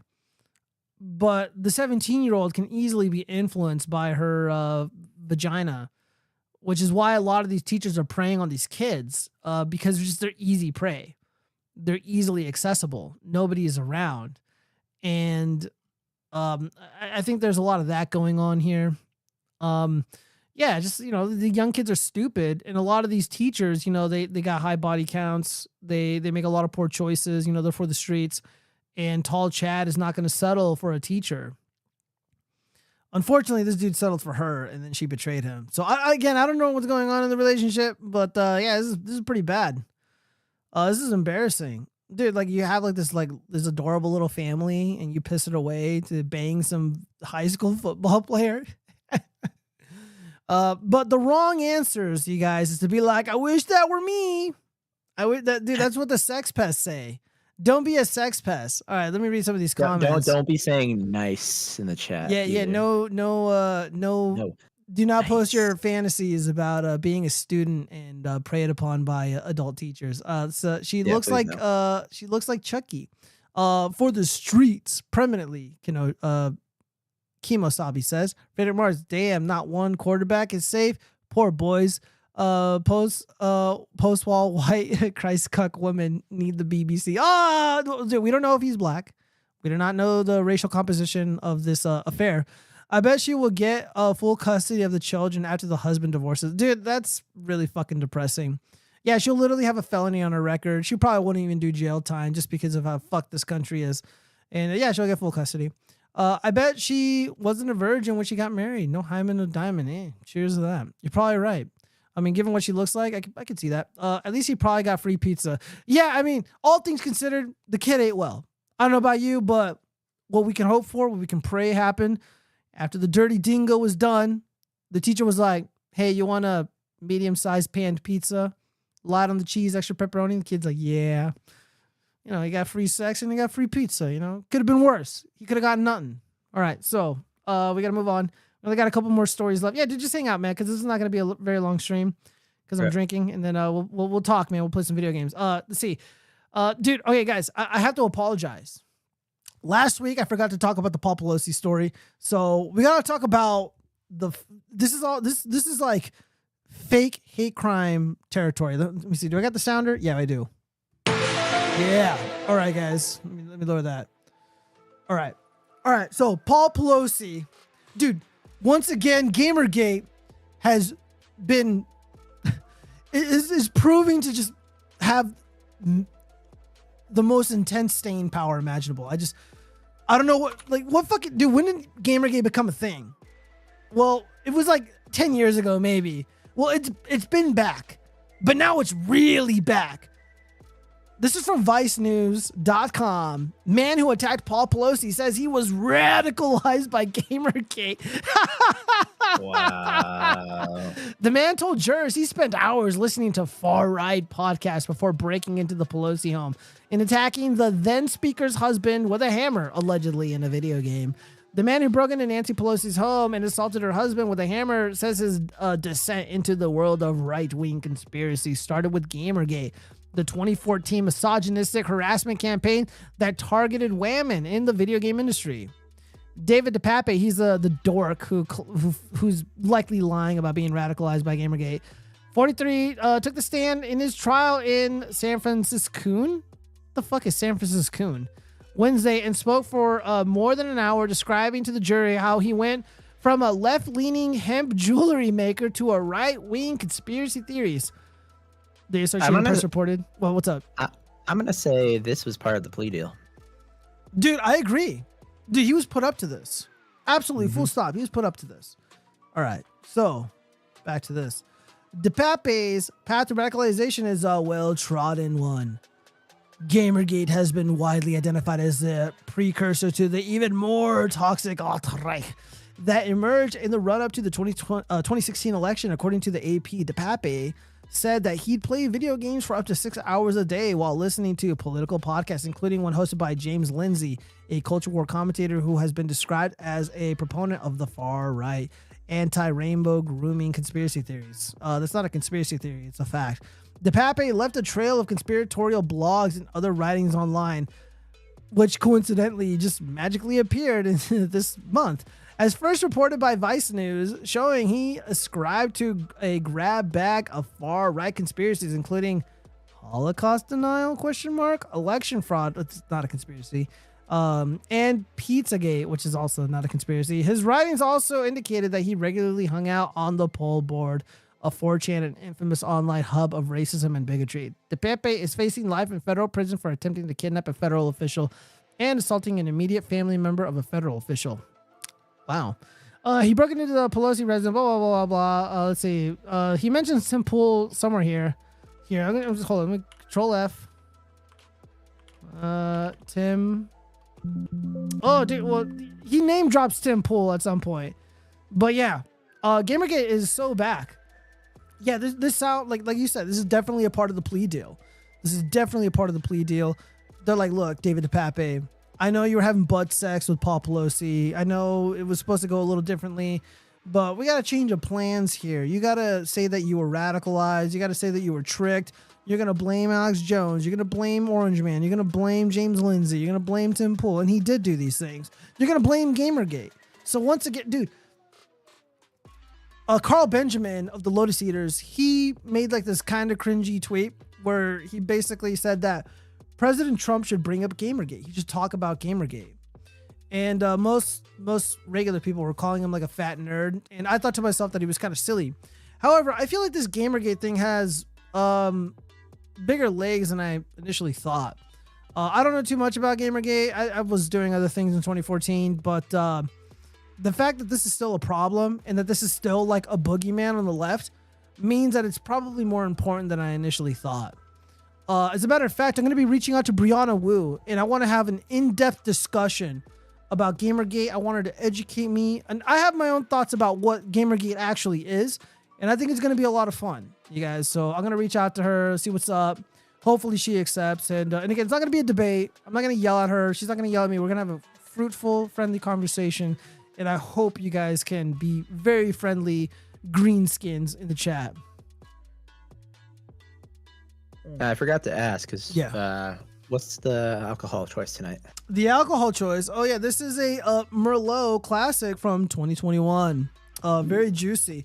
Actually, like the aftertaste is actually not that great. I'm actually not really enjoying the aftertaste, but it's going down really smooth. Where's this from? This is from Chile. Ooh, okay, so this is Latin American wine. The Latin American wines are actually a little bit better in my estimation because they like, it's not really like a regulated industry, and so they go as cheap as possible when making the wine. So they don't put a bunch of preservatives and a bunch of bullshit in it. They're just like, all right, here you go. Here's the wine. Like, drink it quickly, and yeah, it's pretty good. All right, all right. So we got a bunch of comments. Hold on, let me read all this shit. Gamergate, part 2, the electric boogaloo disavow. Kimosabi. Frederick Marks, they must smear gamers because the rise of the anime Magic Americans and Tekken Magic Americans is making men understand that women are the cause of all the world's ills. Gamers rise up. I don't know what that means. Election conspiracy is true. A conspiracy is a fair election. Zing. Probably. Oh god. Let's see. Gamers Unite probably needs to be a thing after this. Yeah, dude, probably. Like the fact that like gamers are still stigmatized and are being viciously attacked for literally doing nothing wrong. Here's my general gist of what Gamergate is. Gamers back in the day, like a gamer was kind of like an outcast. They were kind of lonely. And then there's like two types of gamers. There's like the lonely nerd, and then there's like the guy who plays like Halo and like Super Smash Brothers with the friends on the weekend or after school. But there's a large segment of gamers that just wanted to be left alone. They didn't hurt anybody. They didn't do anything wrong. And then here come these game journos, these pink-haired retards, telling the gamers that they're bad, that they're sexist, right? And the gamers are like, I didn't fucking do anything. I had nothing to do with any of this shit. And you guys are like wagging your finger in my face. Like Carl Benjamin, or Sargon of Akkad, he just wanted to play video games. He just wanted to be left alone. And they didn't give him a choice, guys. They didn't give him a choice. They're just like, they kept beating on this guy. And he went to YouTube to air his grievances, and people actually liked what they were hearing. The gamers fought back and they won. This is essentially what happened. So when enough of these nerds rise up, yeah, it becomes a problem. It becomes a real big fucking problem for these dorks. Because, these leftists they're not that tough. They're kind of frail and weak. And when enough of us stand up to them, they crumble, they cry, they cower in the fetal position and all that stuff. And then they call for the censorship of our speech, our lawful speech. So Gamergate kind of like, that's what it resembles, right? That's what it symbolizes. It really is like a symbol of the resistance. It's one of the earlier resistance movements. in my estimation. And again, I would like to talk with Brianna Wu about it because she was like one of the. I guess if Gamergate was a story, was a movie, was an epic, Brianna Wu would be the antagonist. And I think she conceded that she took some fucking L's during the whole Gamergate saga. She ran for Congress and she lost, by the way. Thank God. It's the last thing we need is somebody like her in Congress. All right. So, yeah, man, you got any initial thoughts on Gamergate, Spencer? I never really followed that. So, that is one of those things that I'm, I guess, not in the know on. So, Yeah, same. I'm a boomer. I'm a boomer. It's okay. Yeah, I mean, I'm not even a boomer, but like, you know, Gamergate has always been like a part of my life. I just never engaged with it or really took it seriously. I mean, if I had to choose a side, like obviously I'm going to be on the side of the gamers. I'm against the corrupt media with the incestuous relationship between the game journos and the developers 100%. and the bullying of gamers who did nothing wrong. So what do you think is going to happen with GTA 6 now based on that? I have no idea, dude. I have no idea. I'm probably not going to buy the game, to be honest. I'm not even going to be buying Call of Duty 3. Yeah. I know some people that actually worked on that one. Oh. So to be you can blame one of my friends if it turns out poorly then. We'll see. Yeah, we'll send them you suck ass emails. We'll spam them, you guys. All right. I will pass on Brianna Day. I don't need a dude who thinks it's a chick who helped the narrative until this year. You don't get to fight for the enemy for 10 years and get forgiveness. First off, Brianna Wu, as far as I know, is a real woman, a biological woman. I think you're thinking of somebody else, Friedrich Marx. Somebody correct me if I'm wrong. If I misgendered them, it was an accident. I'm really fucking sorry. Please don't come after me and my family. Yeah, no. All right, so we got one more story, you guys, before we just wrap up with some of the bookmarks. Let's see, 20-year-old Ohio man arrested for allegedly lying about being victims of anti-Palestinian hate crime. So now we got more fake hate crimes. This time, it's not against the white man. We got Palestinians and Israelis duking it out. They've been duking it out since the Israeli-Hamas conflict. And, they're basically battling for victim points at this moment in time. However, in my opinion, the innocent people of the tribe group, they've been people have just been really mean to them. Not me, of course, because I love Israel. I'm Israel's strongest soldier. So an Ohio man has been arrested for allegedly lying to police about being the victim of anti-Palestinian hate crime. Hashem Hayad, 20 years old, told the Cleveland chapter of the Council on American Islamic Relations that a driver had hurled anti-Palestinian slurs at him and hit him with his car.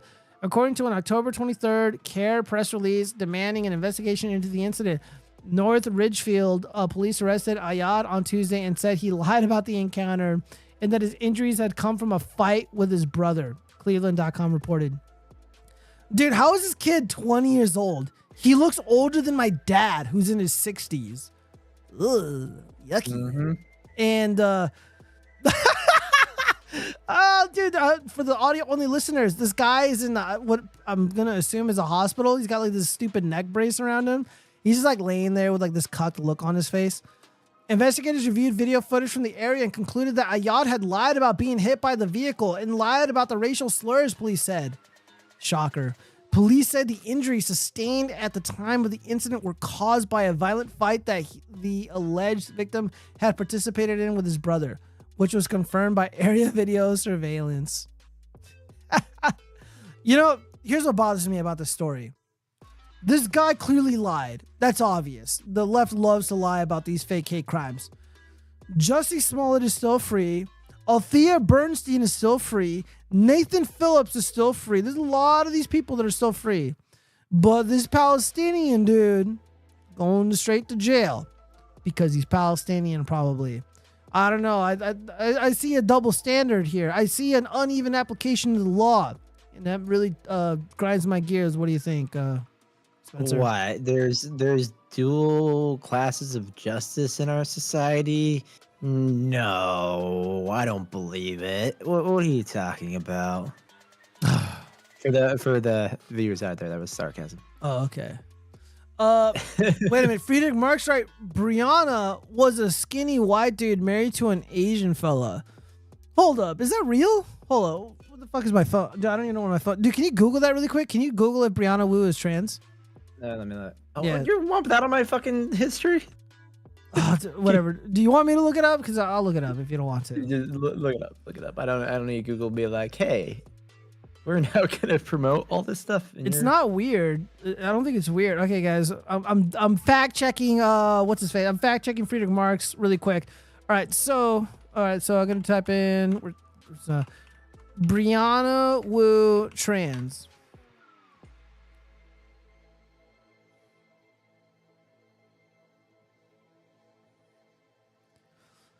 All right, You're gonna get some like weird searches. all right, so I'm looking at Reddit right now. MTF, RMTF. So I guess it's male to female. Why are people accusing Brianna Wu of being a transformer when she's clearly cis? Like, what the fuck? Is this because of the targeted hate she received from Gamergate? She is not trans. She is cis. Still, I see people on the internet every single day accuse her of being trans. Because to a transphobe, the greatest insult is being trans. They don't care about reality, just hurting her. That aged poorly. Oh, wait, that's a link? Hold on. Wait, so she is or isn't? Hold up. Sissy Hippo Pub. Brianna Wu leaks? Oh, shit. Hold up. Dude, I don't even know if I'm allowed to be reading this, dude. Am I going to go to jail for reading this? Probably. Hold up. Yeah, it's disgusting for this man to be forcing himself into the trans community business when he's not trans, though. What business does he have outing Brianna? Oh shit, dog, she is not cis at all. She sounds like an 80-year-old lady, and as she gets older, the bass gets heavier more than the pitch. Eek. Oh fuck, dude, Friedrich Marx is right for once. Holy shit. Never liked Wu myself, and I'm MTF. I think she cooks up everything and makes a drama from everything. The Gamergate thing was seriously exaggerated. Wu cooked it up for brownie points. As for her being cis, I don't care if she is or isn't. I would clock her as a transformer because she may be... Okay. Because her Adam Apple moves when she talks. I think it's because she sounds kind of like a guy. Just my... Dude, I thought it was a woman, dude. A biological woman. I don't know what they identify as. Have you seen the picture? She is clearly... Oh, dude. Are you gonna have to share it now? God damn, dude. Dude, Hate Hoax is getting really fucking raw right now. We're doing we're doing some deep research on the live show. Hold up. I'm reading their wiki. I'm gonna Google trans. Brianna Wu is an American video game, blah blah blah. Let me see if their real name is on here. Wu ran for Congress. Dude, it doesn't dead name her. I think Wikipedia has a rule for not dead naming somebody. All right, trans. Here, I'm reading. Is Brianna Wu trans? Yes. This is from transornottrans.com. Is Brianna Wu trans? Yes, she is. Brianna Wu is a game developer and video game critic. Oh, dude, Friedrich Marx is right. Oh, I had no fucking clue. All right, in my defense, I don't know anything about Gamergate, and I never really like followed it that thoroughly. Well, guys, we learned right here. Brianna, it's on Friedrich Marx, right? Brianna's a skinny white dude. I don't know who they're married to, man. You know what? Because they were on Tim Pool, and they did have a really deep voice, sort of. Look, I thought that she was like recovering from illness, you know? So because I don't really know what they identify as, I'm just going to assume it's a she out of respect. Because we here at the Watchfrogs, we're respectful greenskins, okay? And we are not trying to get fucking banned or demonetized. So Brianna Wu, who is a she, did sound like they were just like recovering from a cold or something, or a flu. Oh, Friedrich Marx, you're gonna get me in trouble, bro. You're gonna get me in trouble, man. All right, guys, we're at the 2-hour mark. We're almost at the 2-hour mark. We're gonna wrap this up. We got some bookmarks to get into.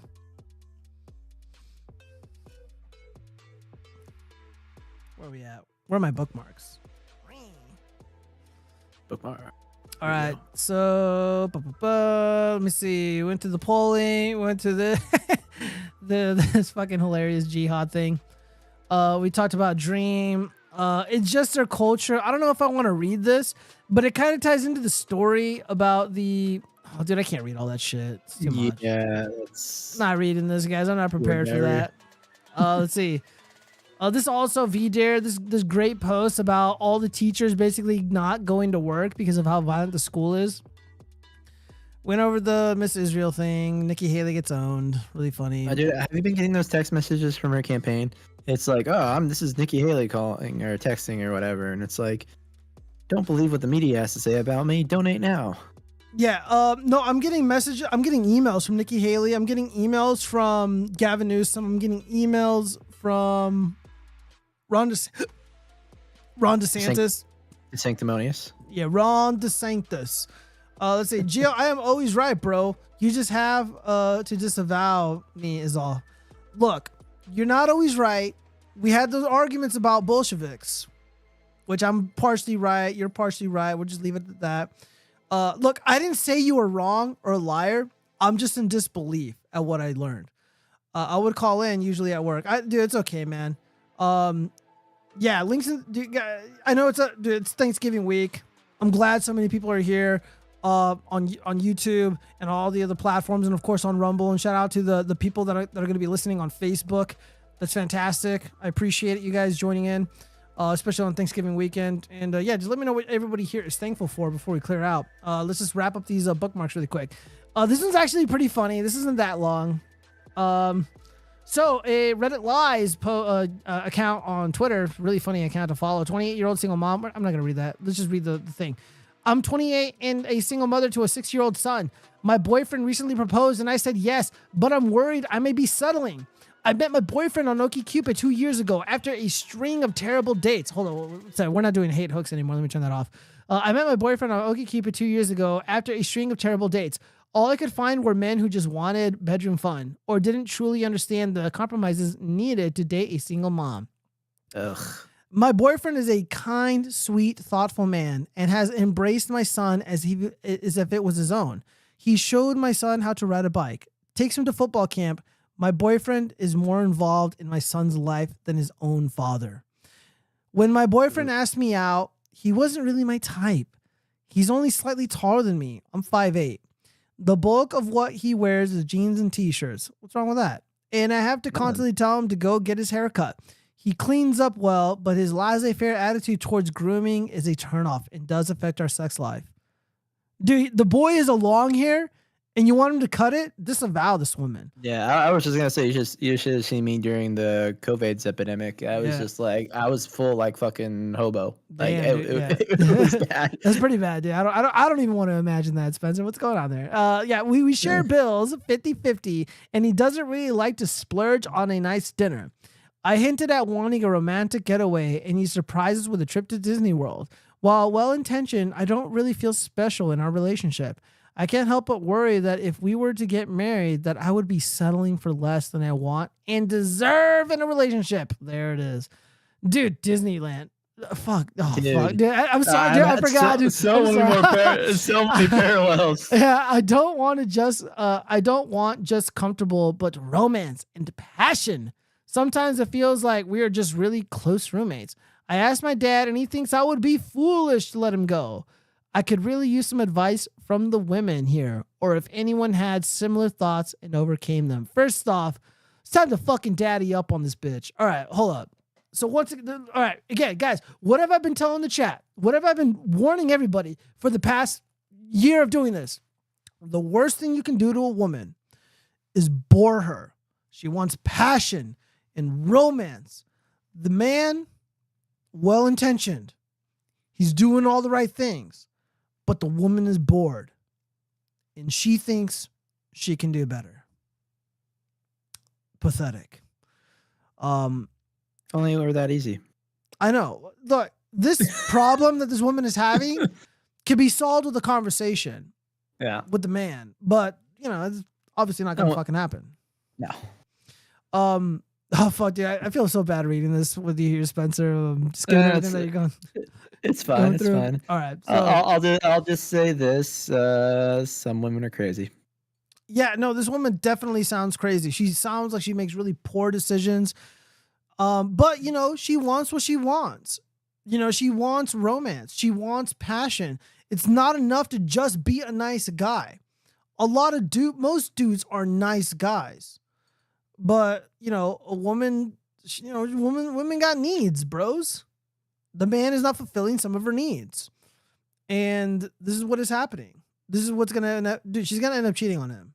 If she doesn't break off the relationship or break off the proposal or whatever, the marriage, the wedding, she's going to cheat. Full stop. That's what's going to happen. Because she's bored. And it's going to be in the back of her head. This isn't what she wants. This is never what she wanted. Even though the relationship's okay, there's no problem, there's no turmoil. It's not what she wanted. Again, I have a lot of girly friends, right? Like girls that I'm friends with. I'm not sleeping with them. I'm not really interested in them that way. I can't tell you how many times I heard, "Oh, I can do better. I know I can do better." And then like days before, or like on their Facebook wall, on their Facebook post, or on Instagram, they're like, "This is the love of my life. I love, my little Jason or whatever." I'm like, whoa, dude, women can be fucking scandalous, bro. Women can be straight up scandalous. I know my worth. Yeah. Yeah, that's the other one. Oh god, dude. All right, what else do we got here? We already went over the Black Santa. So the Mark Dice one. This is. Did you see that post with the Black Santa, the Magic American Santa? Would you buy this? Would you buy this and put this in your house? Yes, of course, because I am the most favorable person to the YouTube overlords. Yeah. Please promote my channel. Yeah, so we're allies. We definitely endorse this 6 foot tall Magic American Santa with a giant Magic American beard. So Bill Burr. I like this take from Owen Benjamin. I don't know if I can read all of this, but I'm gonna try. Yeah, Bill Burr's wife is what happens if you take a random DFV employee and give her millions of dollars and never say no to her. So now Bill Burr is simping for a guy who's sexually assaulted children on C-SPAN. Holy shit. Yes, I'm an actual anti-establishment edgy comedian. You'll never find us on Netflix or on Joe Rogan because that's the establishment. And the establishment desperately wants to normalize pedophile-isms and drug use. Same reason Joe Rogan did a bit about how great it is when a female teacher sexually abused a male student half her age. It's insane. Once you get out of the hypnotism of mainstream and all these guys call me insane and full of hate because I don't attempt to poison the youth and I don't play demographic favorites for money. May they live 1,000 years in their cowardice. Fucking base. Did Joe Rogan actually do that? I don't remember that one. Yeah, probably. But Joe Rogan again has a really young audience, and he does promote drug use. He does promote degeneracy. Yeah. And he also like sells like certain pills and shit, like vitamins or supplements or whatever. Like I don't know. Like I'm not the biggest fan of Joe Rogan anymore. Like I grew up. I generally don't like have an issue with him, but like I don't really trust him. I don't fuck with it. So here's Bill Burr cursing out people who say Biden is creepy with kids. And then he writes, "How fucking bored are you assholes?" Dude, that's exactly what the other douchebag worthless comedian said, Chris D'Elia.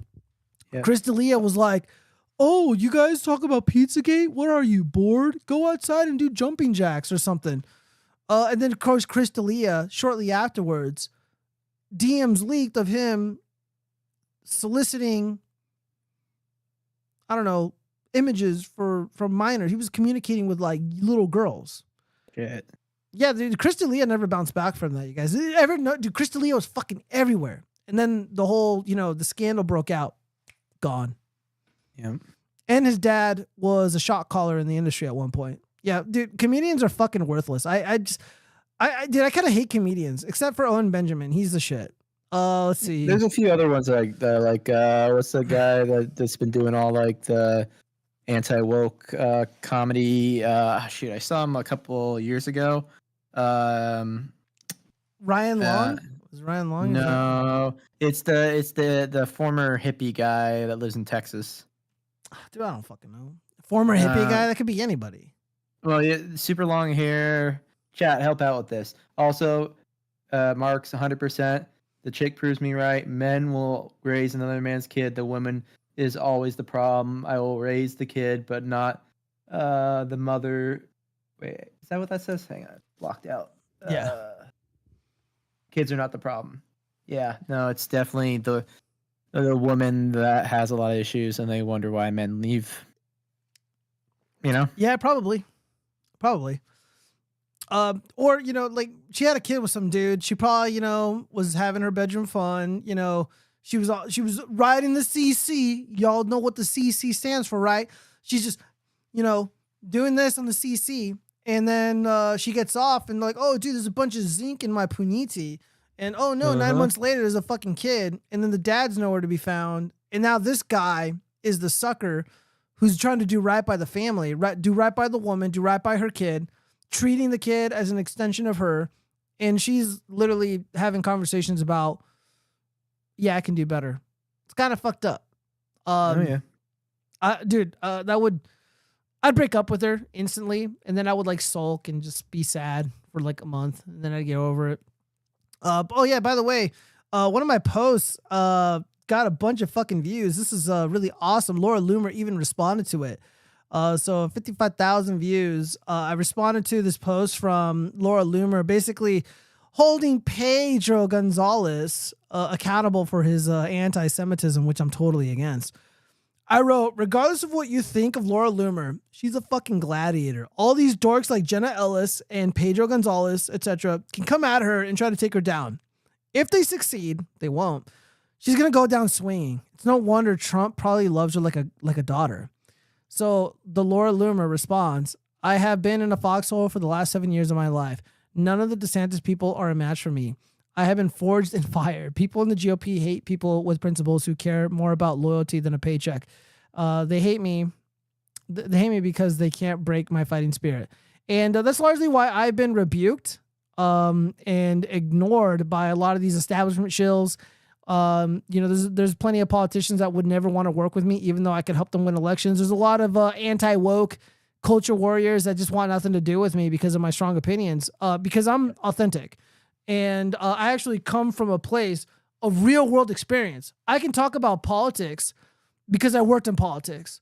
I've worked for the government. And I can talk about, you know, manly shit because I'm an electrician. I've worked in a warehouse. I've done body work for vehicles.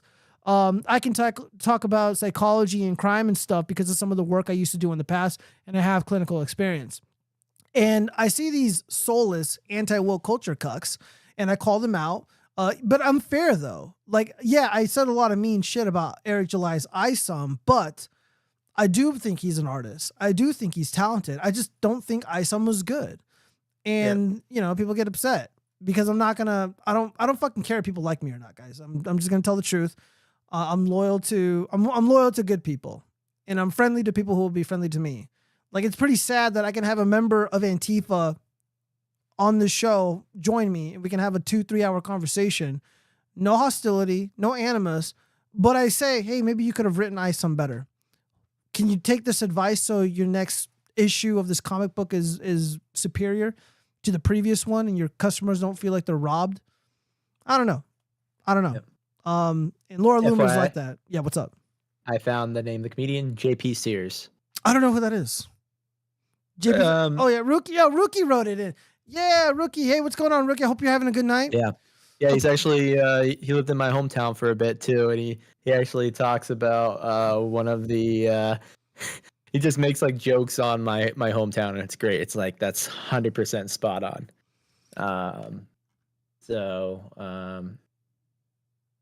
I mean, fuck, I don't live there anymore. I'll dox it. If you're ever in Encinitas, yeah, that's where I grew up. Very nice beach community. There, he makes fun of like basically all the Encinitas people, and it's like this is 100% spot on. But yeah. We went through all the bookmarks. There's one video that I can't really play because the guy in the video says the N-word with a soft A, and he's a Magic American, so he's allowed to say it, but I'm not allowed to say it, and I don't want to play it on the show because I don't want the show to get taken down. Again, we got a strike on the channel, guys. I got to wait till February till that thing kind of, goes away. But yeah, I'm a kinder, gentler green skin. So the next few days I'm gonna have off. I'm gonna be clearing out my garage and repainting it, reorganizing it. I got these really Gucci adjustable height desks, and I'm gonna be filming some videos in there and doing stuff with puppets. And right now I have this puppet disassembled. Yeah, unfortunately, you know, like I had a lot of fun making this, but I wanted this to be a little bit more animated. And I don't like the way that this specific puppet, this is like an experiment, right? Because I want to make modular puppets, and I want like families, and like here's my idea. I want people to buy the patterns and to watch the videos and create their own puppets, and I want it to be like a family activity, right? And also I'm going to be talking with some psychologists, some doctors who want to utilize puppets for like puppet psychiatry. And I'm probably going to be donating some of these for science. And I got some really interesting ideas with them. And also, I want to do fun videos and just have more fun on the channel. But yeah, unfortunately, this specific puppet pattern was for the NPC design the NPC puppet that I was going to make. Unfortunately, I'm just like, you know, I had this extra fleece and I had it inverted. I experimented with it, but the concept is totally sound. It is proven. The designs are pretty much done, or the concept is pretty much proven. I just have to make the designs and do videos and, you know, do tutorials and stuff, along with some other tech stuff and electrician shit, and gun videos and all that good shit. But it is Thanksgiving week. We've gone over 2 hours, and yeah, man. Spencer, while I got you here, man, what are you gonna be doing on Thanksgiving? Major food coma. That's about it. And then hanging out with the folks. And free Marks, don't threaten me with a good time. Oh yeah. Yeah, I'm gonna be my friends invited me over to their house. Luckily they're my neighbors, so I'm just gonna literally walk on over there, spend some time with them, and I'm also gonna be spending time with family. I'm gonna meet up with my aunt, my mom at my aunt's house, and there's a bunch of people there. And yeah, I got some stuff going on Black Friday. Gonna go do some shopping. But I do got to get my garage ready and just clean it up. It's a fucking dump. It's embarrassing. I live in a beautiful home. Unfortunately, my garage is fucking shit because of all this garbage in there, and I got to get rid of it. And yeah, man, it's really about it. So everybody, I hope you guys have a really safe and wonderful Thanksgiving. I do want to stream a lot more after this week. It's a holiday week, so you know I can't really do that right now. But yeah, sooner than later, I'll be streaming a lot more. So shout out to everybody on Facebook. Shout out to everybody on Rumble. Shout out to everybody on all the other platforms, on Trovo, dlive, Twitter, YouTube, and Twitch.tv. I'm glad you guys all joined me. I had a lot of fun. I'm glad to be back. Cleaner, gentler, softer greenskins. However, just because we are kinder and walk a little bit more softly, that does not mean we're not going to hold fat women accountable. It does not mean that we're not going to call out the shapeshifters. It does not mean that I will not be true to myself or true to my word, and or cease to make fun of one of the worst written comic books ever, which is ISOM, or to call out really bad fraudsters like Oliver Anthony. I'm still going to do those things. I just got to be a little bit more careful about it. All right, so cheers to everybody. I'm going to play some video games. I'm going to chill out. I got tomorrow off and the next few days off. And fuck, man, I've been working 100-hour week, so I can't wait to lay around and literally do nothing. All right, so everybody, have a wonderful night. Have a wonderful night. Drink some wine. Spend some time with the family. Be thankful for life. Be thankful for love. And it's going to get better. Things are going to get better. We're gonna make it. I genuinely believe that. I wouldn't be making these videos if I didn't believe it, but it's not going to be easy. That's for sure. So cheers, everybody. All right.